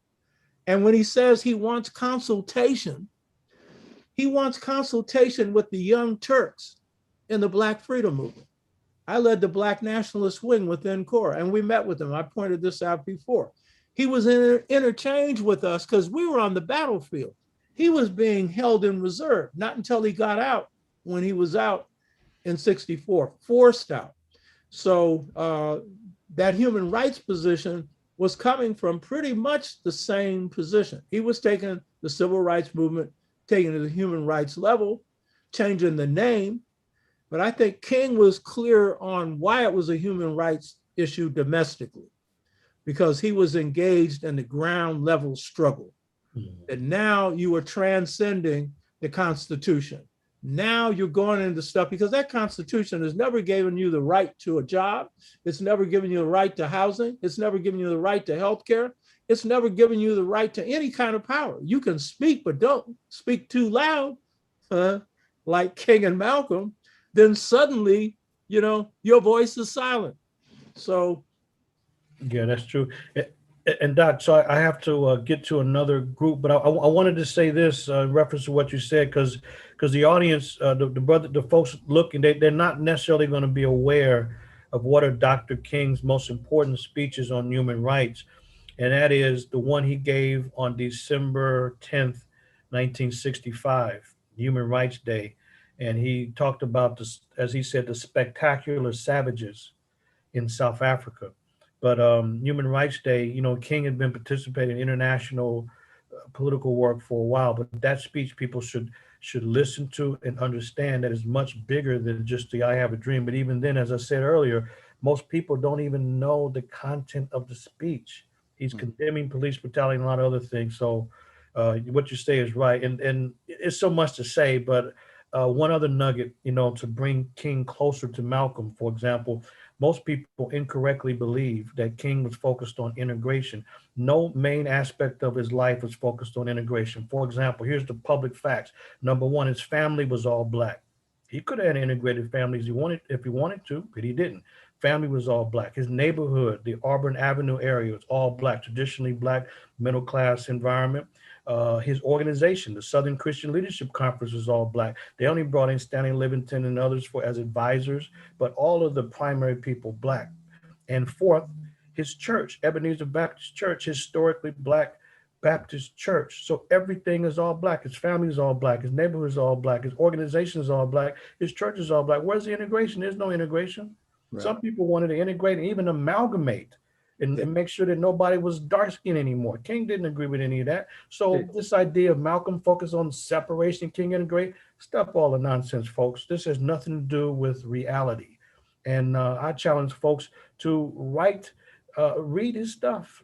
This is the online era. Go online. You don't have to do what I did. You don't have to go to the archives. Go check it out from your comfort of your living room and read Dr. King and interpret and apply what it is. And we'll know that it ain't about a dream. It's about organizing. He's not a dreamer. He's a practical activist. So that's that's just a small part of really what we discussed today and what can be done to follow up. So I appreciate just the Manu, before you run, list the books that King wrote for people. Okay. All right. So King wrote 5 books, folks.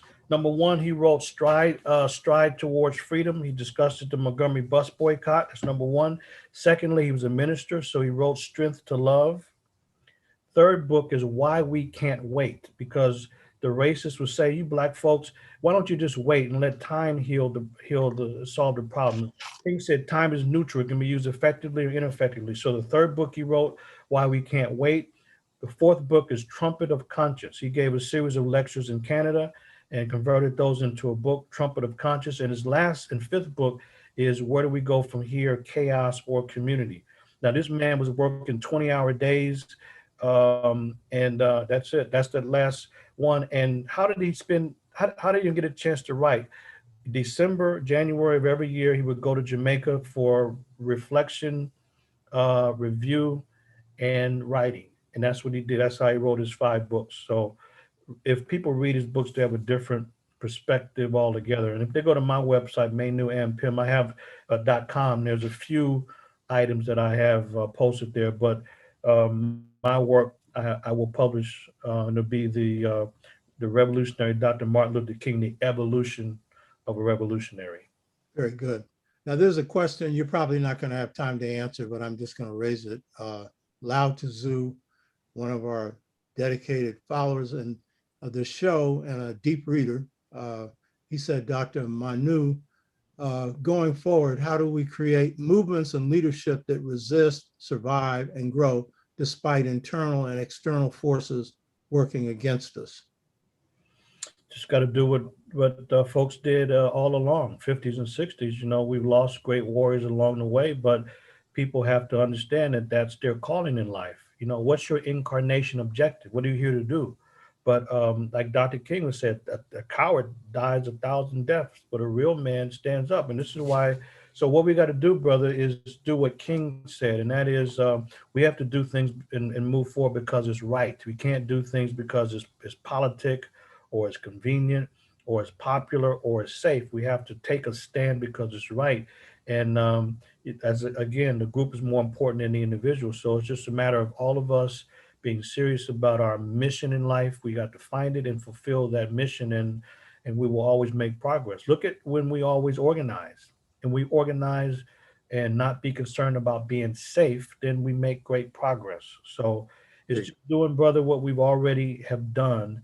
And that's why knowing the 60s and 50s on a different level will help us. So we should stop all the individual worship and look at the organizations that produce the results. That's why we have to revisit Montgomery and other places to really know what we can do. And I tell people, be quiet when you say black people can't work together. The hell are you talking about? What about Montgomery? It's a great shining example of organizations coming together so that's what it is, brother. It's when I wrote my book, when I write and people always, oh, you shouldn't do that. Well, first of all, who are you talking to? There's no fear here. It's all about fulfilling the mission. So that's the main point, though, brother, is that we all got to play our role. So from this, get the word out and let people watch this and follow up on Dr. King's, not only his writings, but his program. See, that's the point. Look at his program. Where do we go from here? He ain't talking about no damn dream. He's talking about practical steps to solve the race problem in America for us. So that's what I was saying. Okay, I want to thank Professor Manu Ampim. He has another engagement after this. This has been one heck of a discussion. Manu, we're all proud of you. You keep up the work. You got my support. Yes, And there's sir. some lessons you have to give me on computerese. So I'm going to be calling you for those lessons. Yes, Okay. sir. You're good for it. Right on, brother. Okay, thank you, Yeah. Doc. I Yeah. appreciate it. Yeah, we pushing forward. Okay. All right. Thank you. I Okay. appreciate the opportunity. All right. Thank you. Okay. Thank you. Mhm. Okay, there are a few more questions or comments up here before we wrap up. Uh, Rice Weeks, Mr. T'Shaka, where can consumers purchase your full catalog of books for fair market value? And there's another note up here by the same lady that said, Amazon is selling my Return to the African Mother Principle, male and female equality, for $807.77. Now you can be sure, and I think she said, is this a used copy? Oh, yeah, used copy. For your information, I'm the writer. I do my own publishing, and I distribute my own books. And that book costs $24.95. So if you want to go and pay $807.77, that's a ripoff, but it is telling you something. That book's a classic. And once we're to 1,000, and we may well reach 1,000 today of viewers, then we're going to be able to put up on our screen our books and where you can get them. Gumroad is the place where you go, Oba T'Shaka Gumroad, and you can purchase the Integration Trap. I've asked my team to put up the rest of my books. The books that I have available right now are Return to the African Mother Principle of Male and Female Equality, $24.95, brand new. And I autograph it if you buy it. The Art of Leadership, Volume 1. Volume 2 is out of print. We're going to republish it soon. And the Integration Trap, Generation Gap Caused by a Choice Between Two Cultures. The book, The Political Legacy of Malcolm X, is out of print. And in all likelihood, when it comes back, it'll be revised. There'll be a revised version of that. And the Political Legacy, the Art of Leadership, Volume 2. Once we sell out Volume 1, we'll be putting out a Volume 1 and 2 again, or I may decide to combine the two volumes. I'm not sure. And I'm doing slight reworking on the Art of Leadership by adding a section on the power structure and a few other things that will be done at another time. But these books took me 10 years to write, and they come from experience as well as study. And I've lost no battle. So these are not guesses and stuff. And they're not on great Black leaders. They're on leadership systems, philosophies, and practices. Cinnabar puts up here Gumroad, which is correct, AFAR Gumroad. And you purchase the book there, and then we mail the book to you directly from here. I have my books here, so later for that. Let's see. Gladys Harris said that The Whiteness of Wealth by Dorothy A. Brown is a good read. I assume that that's to understand the white power structure of the ruling class and how it works. And that's a good suggestion. And I think I saw the other comments. I don't think they're questions, but let me just look and see.